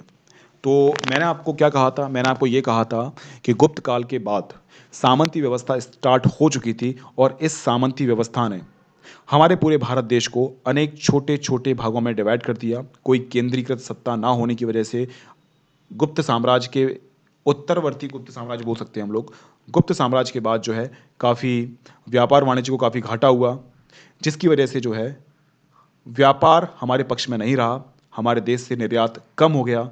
इसी वजह से धीरे धीरे जो है हमारी अर्थव्यवस्था डामाडोल होना स्टार्ट हो चुकी थी और समय समय पर विदेशी आक्रमणकारी आए और इन सभी विदेशी आक्रमणकारियों ने हमारे देश से धन दौलत को लूटा। ओके, तो देखो ऐसा है कि व्यापार वाणिज्य जहाँ पर जो है कम हो जाएगा, वहाँ जहाँ पर व्यापारिक गतिविधियाँ कम हो जाएंगी, तो ऑब्वियसली वो जो शहर है, वो जो नगर है, वो जो देश है, वो बर्बाद हो जाएगा। जिस प्रकार से हम लोग हड़प्पा सभ्यता का एग्जाम्पल ले सकते हैं। हड़प्पा सभ्यता के साथ क्या हुआ था? हड़प्पा सभ्यता के साथ भी तो यही हुआ था ना। हड़प्पा सभ्यता के साथ भी तो यही हुआ था कि धीरे धीरे आपके उद्योग धंधे विकसित अवस्था में थे, वो बंद होना स्टार्ट हो चुके थे। अब उसके पीछे कोई भी रीज़न रहा हो, इसके बारे में हम लोग नहीं जानेंगे। कुछ का कहना था कि रोमन साम्राज्य के पतन के बाद दूरवर्ती व्यापार में कमी आई, जिससे उन राज्य, समुदाय, क्षेत्रों की संपन्नता पर असर पड़ा जिन्हें दूरवर्ती व्यापार से लाभ मिलता था। ये जो आपके दक्षिण भारत के राज्य हैं, वो मुख्य रूप से काली मिर्ची, आभूषण, कपड़े, इन सब का व्यापार करते थे रोमन साम्राज्य। अब रोमन साम्राज्य का भी पतन हो गया। अब वो हम लोगों ने विश्व इतिहास में पढ़ा है, वो बात अलग है। तो रोमन साम्राज्य में भी सामंती व्यवस्था स्थापित हो चुकी थी। जो सामंती व्यवस्था आपको हमारे गुप्त काल में देखने को मिलती है, वही सामंती व्यवस्था उस समय पर रोमन साम्राज्य पर भी स्टार्ट हो चुकी थी। अब रोमन साम्राज्य में भी कोई केंद्रीकृत व्यवस्था नहीं थी, तो वहाँ से भी डिमांड कम हो गई। वहाँ के जो स्थानीय लोग हैं, स्थानीय लोग आपूर्ति करना स्टार्ट कर दिया था उन लोगों ने। तो व्यापार वाणिज्य रोमन साम्राज्य का भी प्रभावित होगा, हमारा भी प्रभावित होगा, क्योंकि आप सभी जानते हैं कि हमारा जो व्यापार था, हमारा जो व्यापार था वो पॉजिटिव था, जिसकी वजह से हमें काफ़ी लाभ हुआ। अब व्यापार वाणिज्य खत्म हो गए तो धीरे धीरे वहाँ पर जो है इस प्रकार के सोने के सिक्के मिलना कम हो गए। छठी शताब्दी ईस्वी की बात कर रहा हूँ, उसके बाद की जो स्थितियाँ हैं उसके बाद। इसके बाद अन्य का कहना है कि इस काल में नए नगर और व्यापार के नवीन तंत्रों का उदय होने लगा था। उनका यह भी कहना है कि यद्यपि इस काल के सोने के सिक्के का मिलना तो कम हो गया, लेकिन अभिलेखों और ग्रंथों में सिक्कों का उल्लेख होता रहा है। तो कुछ लोग ऐसे बोलते हैं कि देखो, नई नई टेक्नोलॉजी ईजाद होती है तो पुरानी टेक्नोलॉजी बंद हो जाती है। तो हो सकता है कि कुछ और नए नए नगरों ने कुछ नए तंत्रों का विकास कर लिया हो, विनिमय का साधन कुछ और हुआ हो, इसलिए सिक्के कम मिलना स्टार्ट हुए हैं। लेकिन जब हम लोग साहित्यिक स्रोत को आधार मानते हैं, तो उसमें समझ में आता है कि नहीं, सिक्कों का प्रचलन तो तब भी चल रहा था। सोने, चांदी, तांबे, इस प्रकार के सिक्के तब भी चल रहे थे। ये हमें साक्ष्य मिलता है अभिलेखों के माध्यम से। क्या इसका अर्थ यह हो सकता है कि सिक्के इसलिए कम मिलते हैं क्योंकि वे प्रचलन में थे और उनका किसी ने संग्रह करके नहीं रखा हुआ था? यानी कहने का मतलब यह है कि वो अर्थव्यवस्था में लगे हुए थे, है ना? किसी ने सेविंग्स नहीं की थी। सेविंग्स करते तभी तो इकट्ठे होते ना। सेविंग्स नहीं की थी और ये अर्थव्यवस्था में आगे पीछे हो रहे थे। ओके, मुद्रा शास्त्र सिक्कों का देखो, ये क्वेश्चन पूछा गया था आपका गुप्तकालीन मुद्रा शास्त्र के बारे में। ये क्वेश्चन यूपीएससी 2017 में क्वेश्चन पूछा गया था, ध्यान रखना। मुद्रा शास्त्र सिक्कों का अध्ययन, इसके साथ ही उन पर पाए जाने वाले चित्र, लिपि आदि, उनकी धातुओं का विश्लेषण, जिन संदर्भों में इन सिक्कों को पाया गया है उनका अध्ययन भी मुद्रा शास्त्र के अंतर्गत करते हैं। कि किस धातु से बने हुए थे, किस प्रकार की आकृति बनी हुई थी, किस शासक से जुड़े हुए थे, कौन सी तिथि इसमें लिखी हुई है, और उस तिथि के हिसाब से उस शासन का अनुमान लगाया जाता था। ओके, कुछ और भी बातें हैं, कुछ मूल बातों की हम लोग बात करेंगे। ये सिक्के वाला चैप्टर आपका खत्म हो चुका है। कुछ मैं और भी बातें करूंगा, कुछ बेसिक सी चीज़ें हैं जो आपको हमेशा ध्यान में रखनी है, और ये लगभग आपका चैप्टर अभी थोड़ा सा और बचा हुआ है। कुछ मूल बातें हम लोग बात करेंगे, कुछ विविध बातें, है ना? अभिलेखों का अर्थ कैसे निकाला जाता है, जैसे कि हम लोगों ने बात की थी कि अभिलेखों के आधार पर हम लोग अपने इतिहास को समझते हैं, क्योंकि अभिलेख जो होते हैं वो पुरातात्विक साक्ष्य का आधार होते हैं। मैंने आपको कहा था ना, इतिहास को जानने के दो स्रोत होते हैं। एक तो आपका साहित्यिक स्रोत होता है, और एक आपका जो होता है वो आपका होता है पुरातात्विक स्रोत। तो साहित्यिक स्रोत और पुरातात्विक स्रोत है, इन दोनों के आधार पर हम लोग समझते हैं अपने इतिहास को। और पुरातात्विक स्रोत में आपका अभिलेख आता है। तो अभिलेख में बहुत सारी बातें लिखी हुई हैं, बहुत सारी आकृतियां बनी हुई हैं। इनका मतलब क्या है, किस आधार पर हम लोग इनका मतलब, इनका अर्थ निकालते हैं? अभी तक हम अन्य बातों के अलावा अभिलेखों के अंश के बारे में अध्ययन कर रहे थे। क्या? अभी तक हम लोग अभिलेखों के अंश के बारे में बात कर रहे थे, लेकिन इतिहासकारों को यह कैसे ज्ञात होता है कि अभिलेखों पर क्या लिखा हुआ है? हम लोग अंश की बात कर रहे थे, क्या लिखा हुआ है कैसे ज्ञात करते हैं? कुछ लिपि विपि होगी उनकी, आप लिपि देख सकते हैं। हाँ, कुछ लिपियों के बारे में बात करूंगा मैं। ये ब्राह्मी लिपि है, अभिलेखों में कुछ ब्राह्मी लिपि लिखी हुई है। अब कुछ लिपि तो हम लोग पढ़ लिए हैं, कुछ लिपि हम लोग समझ नहीं पाए हैं। हड़प्पा सभ्यता की जो लिपि थी उसको हम लोग अभी भी नहीं समझ पाए हैं, लेकिन ब्राह्मी लिपि, खरोष्टी लिपि, इन सब लिपि को हम लोग पढ़ चुके हैं। और हमारे भारत देश में मैक्सिमम जो आपके अभिलेख लिखे गए हैं वो ब्राह्मी लिपि और खरोष्टी लिपि में लिखे गए हैं। कुछ इस प्रकार की लिपि है, आप देख सकते हैं। ये अशोक का अभिलेख है, अशोक का अभिलेख जो है ब्राह्मी लिपि में लिखा हुआ है।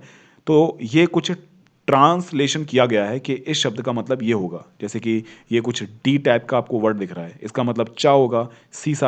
सी टाइप का जो वर्ड है इसका मतलब डा होगा। ये आपका इस प्रकार का दा होगा।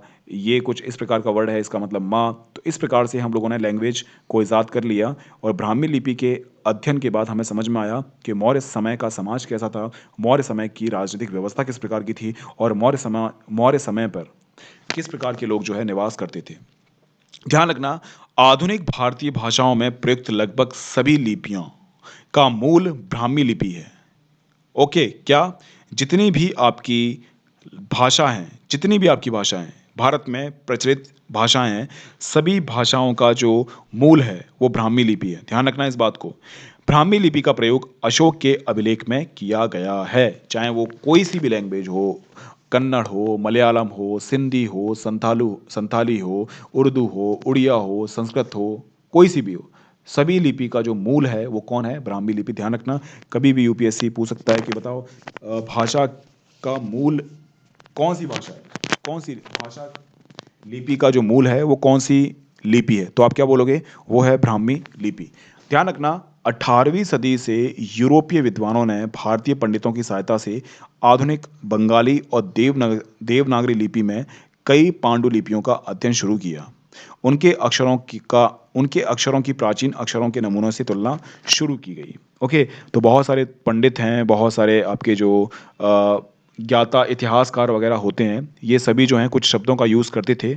ओके, तो इस प्रकार के जो अक्षर हैं वो उनको ब्राह्मी लिपि में भी देखने को मिले। तो हम समझ सकते हैं कि ये जो अक्षर हैं ऑब्वियसली कहाँ से निकले होंगे? वो ब्राह्मी लिपि से निकले होंगे। फिर ब्राह्मी लिपि के बहुत सारे जो हैं आपकी भाषा लिपि बन गई। तो आरंभिक अभिलेखों का अध्ययन करने वाले विद्वानों ने कई बार यह अनुमान लगाया कि ये संस्कृत में लिखे गए हैं, जबकि प्राचीनतम अभिलेख वस्तुतः प्राकृत में थे। फिर कई दशकों के बाद अभिलेख वैज्ञानिकों के अथक परिश्रम के बाद जेम्स प्रिंसेप ने अशोककालीन ब्राह्मी लिपि का 1838 ईस्वी में अर्थ निकाला। तो आप समझ सकते हैं, ये कईयों बार पूछा गया है जेम्स प्रिंसेप के बारे में। तो ऐसी बहुत सारी लैंग्वेज है जिसका ट्रांसलेशन आज भी चल रहा है। हड़प्पा सभ्यता की लैंग्वेज को तो हम लोग आज भी नहीं पढ़ पाए हैं। जब जेम्स प्रिंसेप ने इन इन भाषाओं का ट्रांसलेशन कर दिया, तब हमें मौर्य साम्राज्य के बारे में सटीक जानकारी मिली और एक अच्छी और एक सुस्पष्ट जानकारी मिली। जब तक हम लोग इस लिपि को नहीं पढ़ पाए, तब तक हम लोग अभिलेख को नहीं पढ़ पाएंगे, और अभिलेख को नहीं पढ़ पाएंगे तो उस समय का जो साम्राज्य है, उस समय का जो वंश है, उसके बारे में भी हम लोग समझ नहीं पाएंगे, क्योंकि मैक्सिमम जो आपके अभिलेख थे वो ब्राह्मी लिपि से ही लिखे हुए थे। ओके, ध्यान रखना। इसके बाद हम लोग बात करते हैं खरोष्टी लिपि के बारे में। खरोष्टी लिपि को कैसे पढ़ा गया, ये कुछ इस प्रकार की खरोष्टी लिपि है, आप देख सकते हैं, आपको फिगर में दे रखा है मैंने। तो पश्चिमोत्तर के अभिलेख कहाँ पर अब हम लोग बात कर रहे हैं? ध्यान रखना, ये है आपका पश्चिमोत्तर, ये आपका प्यारा सा भारत देश है, ये पश्चिमोत्तर, इस क्षेत्र की हम लोग बात कर रहे हैं। तो पश्चिमोत्तर के अभिलेख में प्रयुक्त खरोष्टी लिपि के पढ़े जाने की कहानी अलग है। इस क्षेत्र में शासन करने वाले हिंद यूनानी राजाओं द्वारा बनवाए गए सिक्कों से जानकारी हासिल करने में आसानी हुई है। ओके, तो खरोष्टी लिपि जो है वो ब्राह्मी लिपि से अलग है, पश्चिमोत्तर भाग में पाई जाती है। ओके, और इसमें हिंद यूनानी जो आपके शासक हैं उनकी एक बहुत बड़ी भूमिका है। इन सिक्कों में राजाओं के नाम यूनानी और खरोष्टी में लिखे हुए हैं। राजाओं के नाम जो हैं वो यूनानी और खरोष्टी लिपि में लिखे हुए हैं। यूनानी भाषा पढ़ने वाले यूरोपीय विद्वानों ने अक्षरों का मेल किया। उदाहरण के तौर पर हम लोग बात करें, दोनों लिपियों में अपोलोट्स का नाम लिखने में एक ही प्रतीक यानी कि अ का प्रयोग किया गया। चूंकि प्रिंसेप ने खरोष्टी में लिखे गए अभिलेख की भाषा की पहचान प्राकृत रूप में की, इसलिए लंबे अभिलेख को पढ़ना सरल हो गया। तो ध्यान रखना कि ये जो आपके खरोष्टी लिपि के जो आपके साक्ष्य मिले हैं पश्चिमोत्तर प्रांत में, इसमें हिंद यूनानी लोगों की काफ़ी महत्वपूर्ण भूमिका है। कुछ शब्द हम लोगों ने संस्कृत से लिए और कुछ शब्द हम लोगों ने यूनानी से लिए। ओके, तो ध्यान रखना, ये जो आपकी खरोष्टी लिपि है, इस खरोष्टी लिपि को भी जेम्स प्रिंसेप के द्वारा काफ़ी हद तक जो है समझ लिया गया था। इतिहासकारों और अभिलेख शास्त्रियों के काम करने के तरीके से पता चलता है कि अशोक के दो अभिलेख सॉरी इतिहासकारों एवं अभिलेख शास्त्रियों के काम करने के तरीकों का पता लगाने के लिए आइए अशोक के दो अभिलेख का हम लोग ध्यान से पढ़ते हैं। ध्यान देने योग्य बात यह है कि अभिलेख में शासक अशोक का नाम नहीं लिखा गया है। अभिलेख में शासक अशोक है उसका नाम नहीं लिखा गया है, उसमें अशोक द्वारा अपनाई गई उपाधियों का प्रयोग किया गया। जैसे कि हम लोग बात करें पियदस्सी, पियदस्सी का मतलब होता है देवताओं का प्रिय, सॉरी पियदस्सी यानी कि देवताओं के समान सुंदर, और देव नाम प्रिय यानी कि देवताओं का प्रिय। तो अशोक का डायरेक्ट नाम नहीं मिला है। एक अभिलेख है जिसमें अशोक का डायरेक्ट नाम लिखा गया है ना, जिसमें अशोक को डायरेक्टली अशोक के नाम से पुकारा गया है। आप मुझे बताओगे कि वो कौन सा अभिलेख है, क्योंकि मैंने आपको एंशियंट हिस्ट्री जब पढ़ाई थी तब मैंने आपको बताया था अशोक का नाम डायरेक्टली उस अभिलेख में लिखा हुआ है। कौन सा अभिलेख है वो? कुछ नाम याद है आपको उस अभिलेख के बारे में? तो ध्यान रखना, मैक्सिमम जो आपके अभिलेख हैं उसमें अशोक का नाम जो है देव नाम प्रिय, यानी कि देवताओं का प्रिय, प्रियदर्शी यानी कि देवताओं के समान सुंदर दिखने वाला जो है,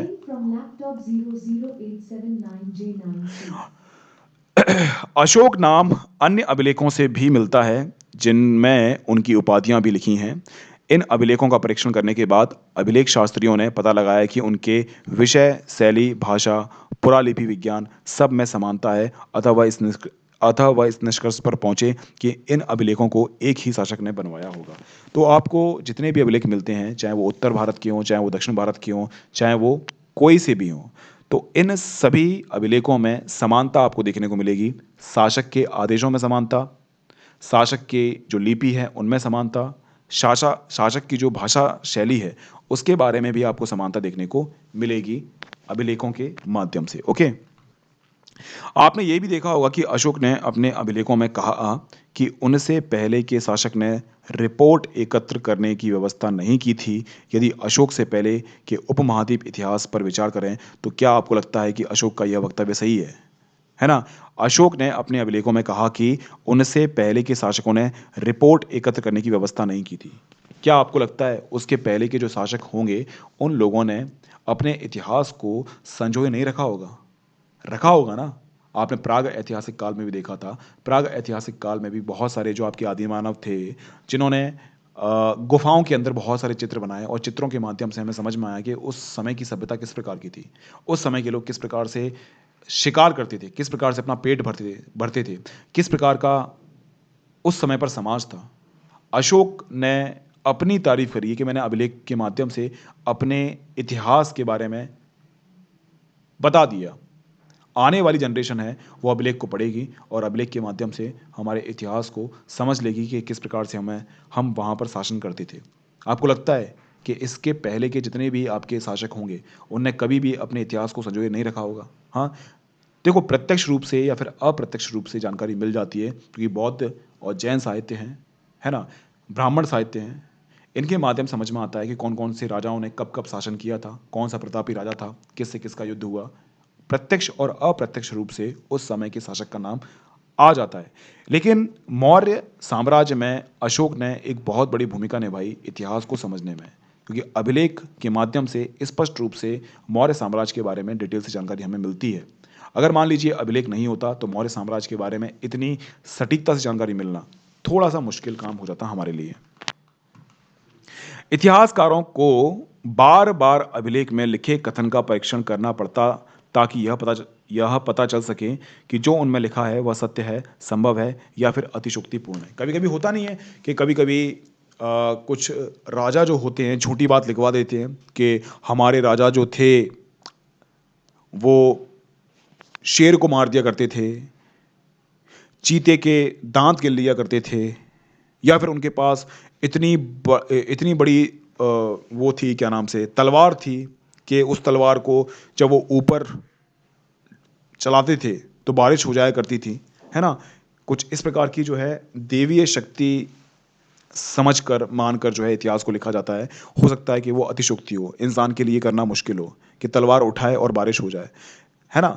कुछ इस प्रकार की चीज़ें भी आपको देखने को मिलती हैं अभिलेख में। तो इतिहासकारों को मानना थोड़ा सा मुश्किल काम हो जाता है कि यार ऐसा नहीं हो सकता है ना। कुछ चीज़ें इसमें जो हैं मनगढ़ंत हैं। तो इतिहास को जानने के लिए हम लोग साहित्यिक स्रोत और जो पुरातात्विक स्रोत हैं इन दोनों को जब हम लोग मिला लेते हैं तो डायरेक्टली हमें अपने इतिहास के बारे में सटीकता से जानकारी मिल जाती है। ना तो पूर्ण रूप से हम लोग साहित्यिक स्रोत पर डिपेंड रह सकते हैं और ना ही पूर्ण रूप से हम लोग कौन से पुरातात्विक स्रोत पर डिपेंड रह सकते हैं। क्या आपने ध्यान दिया कि कुछ शब्द ब्रैकेट में लिखे हैं? अभिलेख शास्त्री प्राय वाक्यों के अर्थ स्पष्ट करने के लिए ऐसा करते हैं। ये बड़े ध्यान से करना पड़ता है जिससे कि लेखक का मूल अर्थ ना बदल जाए, है ना। कभी कभी हम लोग ब्रैकेट का यूज़ करते हैं। ब्रैकेट का मतलब ये है कि इसका मतलब ये है। अगर हम लोग ब्रैकेट का यूज़ नहीं करेंगे तो मिक्सअप हो जाएगा और समझ में नहीं आएगा कि अभिलेख में लिखा हुआ क्या है। इतिहासकारों को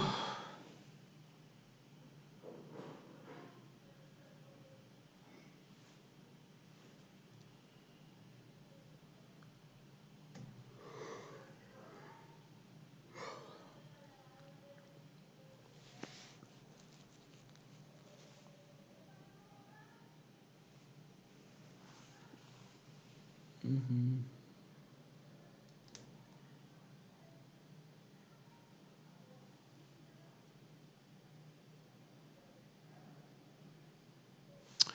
रखना, इतिहासकारों को और भी परीक्षण करने पड़ते थे। यदि राजा के आदेश यातायात मार्गों किनारे और नगरों के पास प्राकृतिक पत्थरों पर उत्कीर्णित थे, तो क्या वहां से आने जाने वाले लोग उन्हें पढ़ने के लिए उस स्थान पर रुकते थे?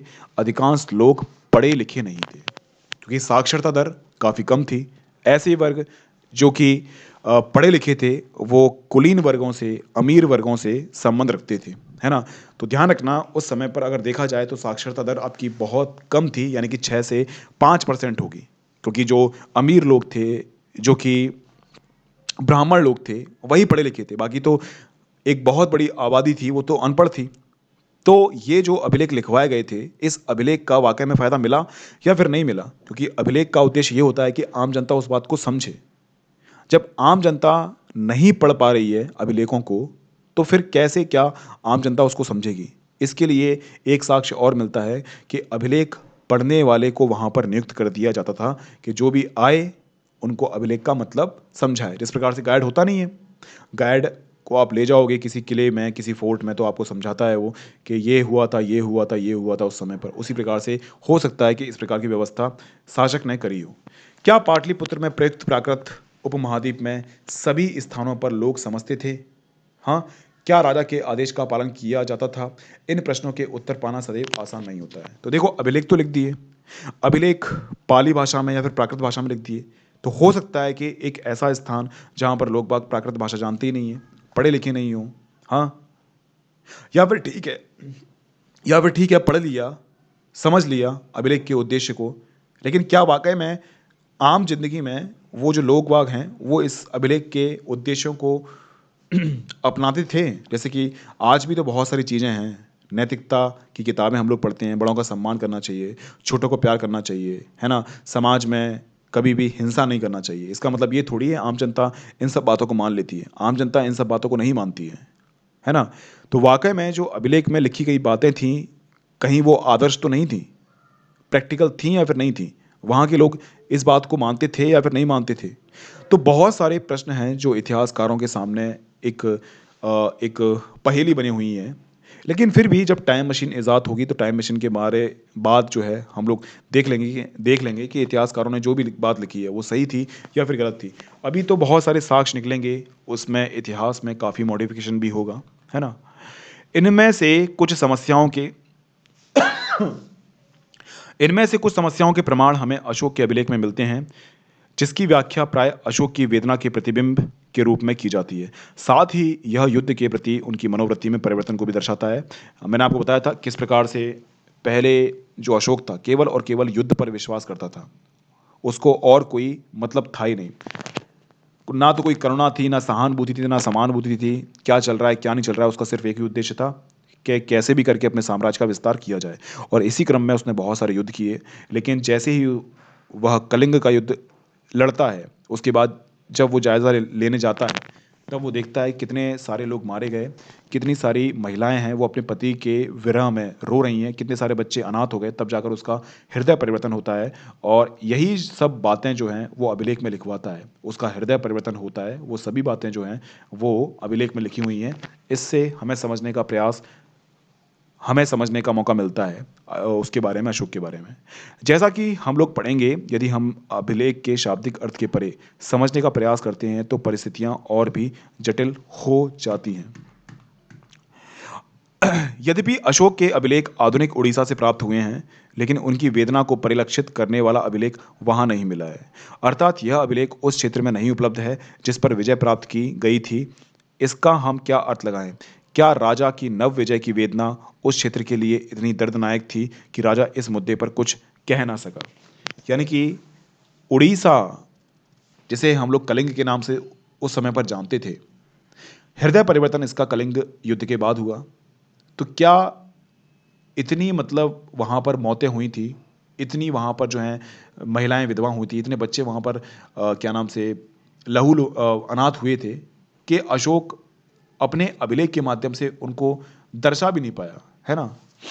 तो बहुत सारे इतिहासकार जो हैं बहुत सारे डाउट करते हैं अभिलेख के साक्ष्यों पर, है ना।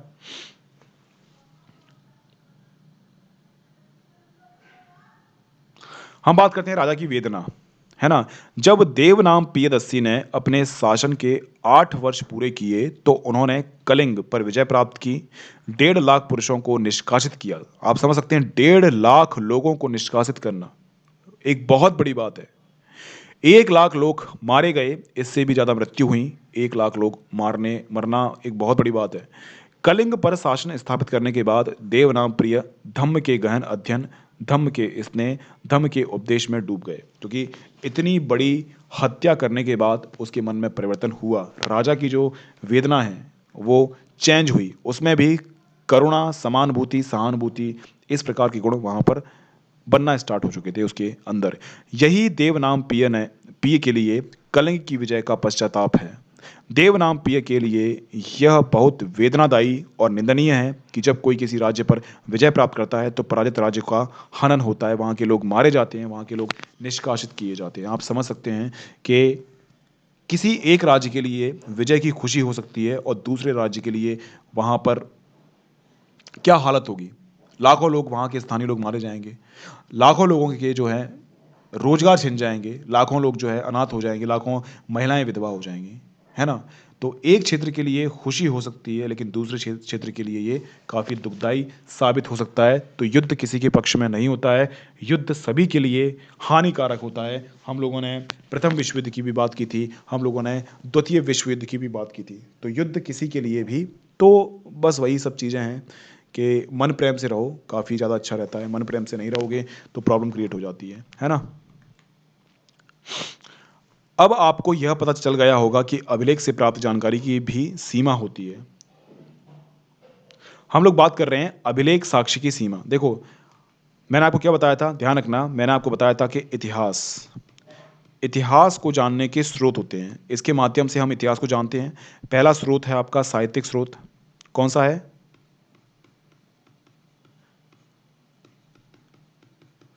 साहित्यिक स्रोत। और दूसरा स्रोत है आपका कौन सा? पुरातात्विक स्रोत। तो देखो, पुरातात्विक स्रोत हो चाहे साहित्यिक स्रोत हो, दोनों में कुछ ना कुछ कमियां तो आपको देखने को मिलेंगी। तो साहित्यिक स्रोत में भी कुछ कमियां हैं, पुरातात्विक स्रोत में भी कुछ कमियां हैं।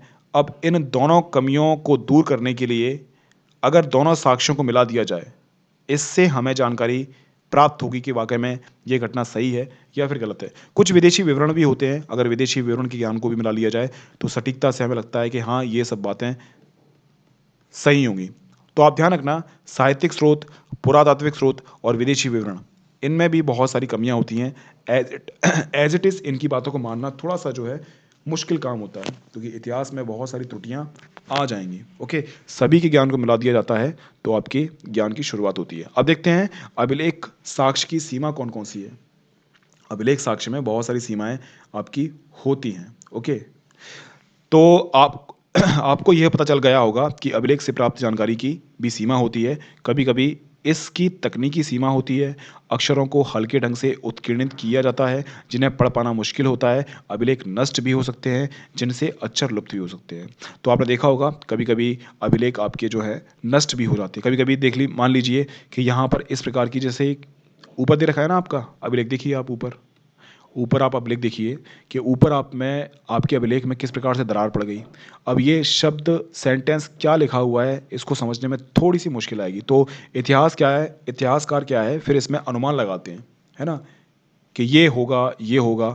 अब अनुमान लगाने से सही जानकारी थोड़ी मिलती है ना। कभी कभी इसको पढ़ पाना मुश्किल हो जाता है, कभी कभी शब्द आपके लुप्त हो जाते हैं, तो प्रॉब्लम क्रिएट हो जाती है यहाँ पर। इसके अलावा अभिलेखों के शब्दों के वास्तविक अर्थ के बारे में पूर्ण रूप से ज्ञान हो पाना सदैव सरल नहीं होता है ना। कि जो भी आपकी कथन लिखा है, वाक्य लिखे हैं, कुछ भी लिखा हुआ है, इसका वास्तविक अर्थ क्या है। हो सकता है कि वो किसी और सेंस में बोल रहा हो और आप इसका सेंस कुछ और भी समझें। जिस प्रकार से हमारे जो धार्मिक ग्रंथ हैं उसमें जो लिखी गई बातें हैं, उन बातों को बहुत सारे जो आपके व्यक्ति होते हैं अपने अपने हिसाब से पढ़ते हैं उसको, है ना।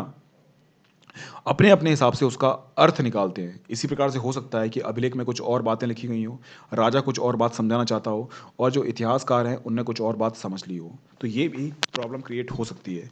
यदि आप अभिलेख के शोध पत्रों को पढ़ें तो आप पाएंगे कि विद्वान इनके पढ़ने के वैकल्पिक विधियों पर चर्चा करते रहते हैं कि यार इसके अलावा और कोई साक्ष्य हमें मिल जाए तो ये प्रूफ हो जाए कि अभिलेख में जो बात लिखी गई है वो सही है।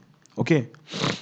यद्यपि कई हजार अभिलेख प्राप्त हुए हैं लेकिन सभी के अर्थ नहीं निकाले जा सकते या प्रकाशित किए गए या उनके अनुवाद किए गए। इनके अतिरिक्त अनेक अभिलेख रहे होंगे जो कालांतर में सुरक्षित नहीं रहे होंगे। इसलिए जो अभिलेख सभी उपलब्ध हैं संभवतः कुल अभिलेखों के अंश मात्र हैं। तो देखो, ऐसा होगा कि एक अभिलेख है वो एक स्टोरी को बता रहा होगा, बीच की स्टोरी दूसरा अभिलेख बता रहा होगा, तीसरी स्टोरी जो है तीसरा अभिलेख बता रहा होगा। मान लीजिए दूसरा अभिलेख समाप्त हो गया तो पहले और तीसरे की कनेक्टिविटी में प्रॉब्लम क्रिएट हो जाएगी, है ना।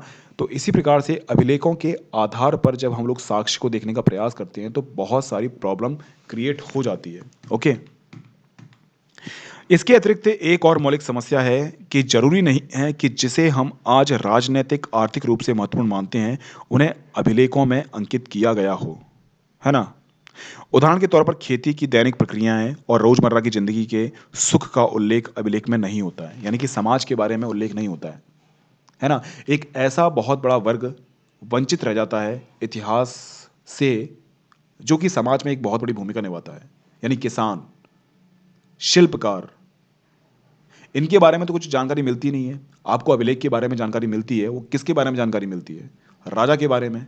राजा के आदेश किस प्रकार के थे? कभी आपको देखने को मिला है कि किसान की स्टोरी क्या है? हाँ, मजदूर क्या कर रहे थे? मजदूरों की दशा किस प्रकार की थी? इस प्रकार के साक्ष्य आपको बहुत कम देखने को मिलते हैं। दैनिक प्रक्रियाओं के बारे में, रोजमर्रा की जिंदगी के बारे में, सुख दुख के साधन के बारे में हमें जानकारी बहुत कम मिलती है। हमें सिर्फ और सिर्फ जो कुलीन वर्ग के लोग हैं, जिसमें कि शासक, जिसमें कि व्यापारी, जिसमें कि अधिकारी, बस उन्हीं के बारे में जानकारी मिलती है ना। तो पूरे इतिहास को समझना थोड़ा सा मुश्किल हो जाता है अभिलेख के माध्यम से।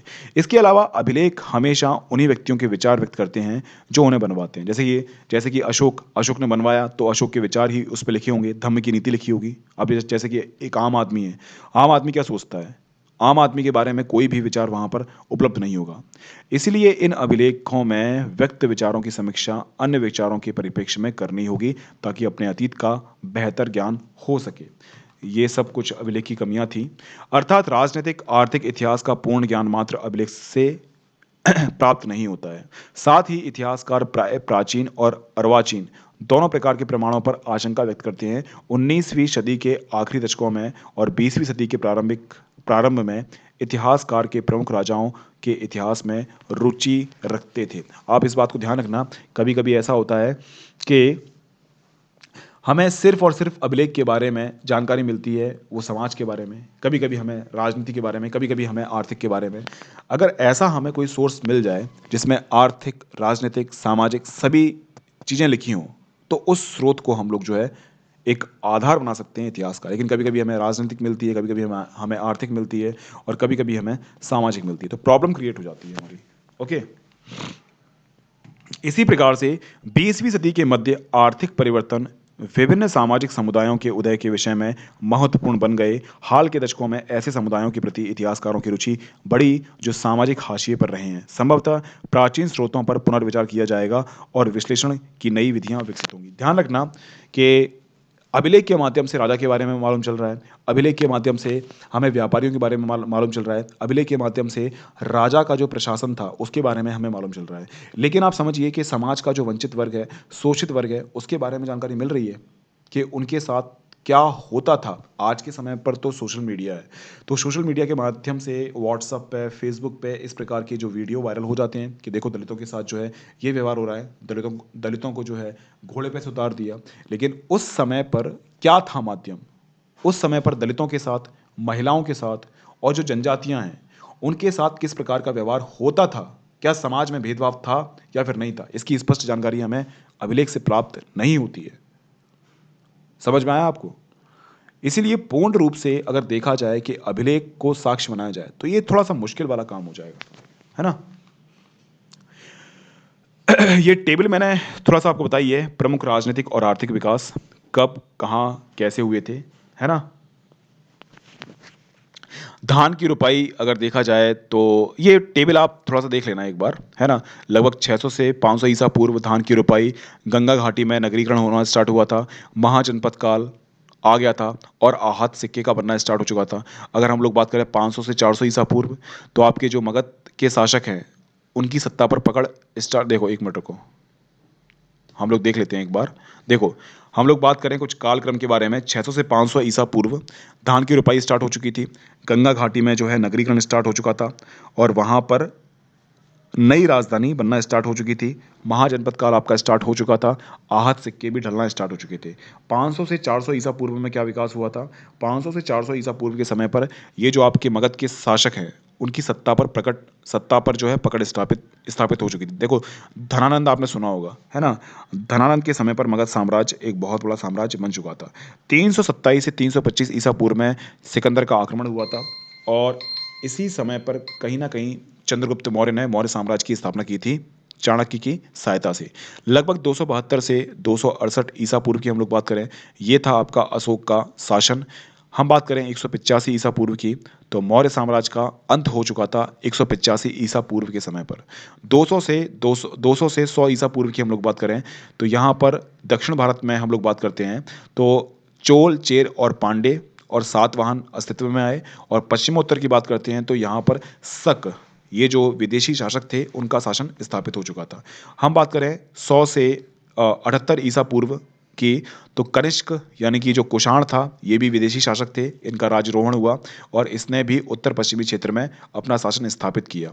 लगभग 100 से 200 ईसा पूर्व की हम लोग बात करें, सातवाहन और शक शासक जो हैं इन्होंने भूमिदान की प्रक्रिया जो है स्टार्ट करी थी और धीरे धीरे भूमिदान की प्रक्रिया के माध्यम से सामंती व्यवस्था का आरंभ होता है। 320 ईसा पूर्व की बात करते हैं तो गुप्त शासन का आरंभ हो गया। 325 से 375 के समय पर समुद्रगुप्त जो है एक बहुत बड़ा शासक बनकर सामने आया और इसने एक बहुत बड़े साम्राज्य की स्थापना करी जो कि पश्चिम, उत्तर, दक्षिण सभी को जोड़ने वाला था। 375 से 415 ईसा पूर्व की हम लोग बात करें तो दक्कन में वाकाटक वंश की स्थापना हुई थी। 500 से 600 ईसा पूर्व की हम लोग बात करें तो कर्नाटक में चालुक्य का उदय, तमिलनाडु में पल्लवों का उदय, है ना। 500 से 600 ईसा पूर्व की हम लोग बात कर रहे हैं। 600 से 647 ईसा पूर्व कन्नौज के राजा हर्षवर्धन, ध्यान रखना ये काफ़ी महत्वपूर्ण है, हर्षवर्धन। हर्षवर्धन काफ़ी प्रतापी राजा था। इसके समय पर चीनी यात्री वैनसांग जो था, श्वेनसांग बोल रहे हैं इसको, वैनसांग श्वेनसांग, कहीं कहीं पे आपको वैनसांग भी देखने को मिलेगा। तो इसने जो है यात्रा स्टार्ट करी और 712 से हम लोग बात करते हैं तो अरबों की सिंध पर विजय स्थापित हो चुकी थी। ध्यान रखना ये कुछ काल खंड मैंने आपको बता दिए हैं जो आपको हमेशा ध्यान रखना है। ये चैप्टर हमारा ख़त्म हो चुका है। कल हम लोग नया चैप्टर स्टार्ट करेंगे। ओके, कल हम लोग नया चैप्टर स्टार्ट करेंगे।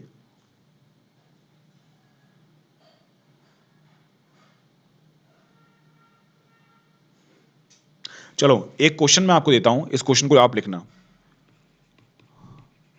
मौर्य प्रशासन के प्रमुख अभिलेखों,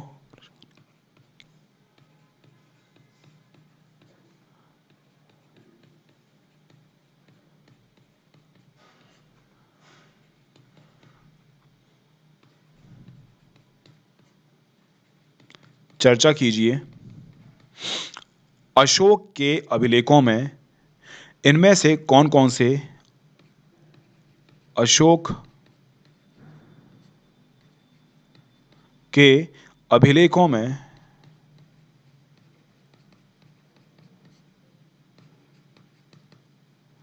इनमें से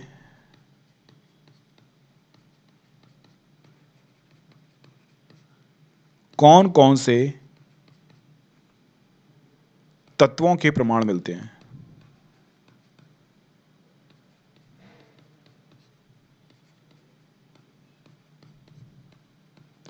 ठीक है ना, ये सब चीजें हैं जो आपको ध्यान रखनी है।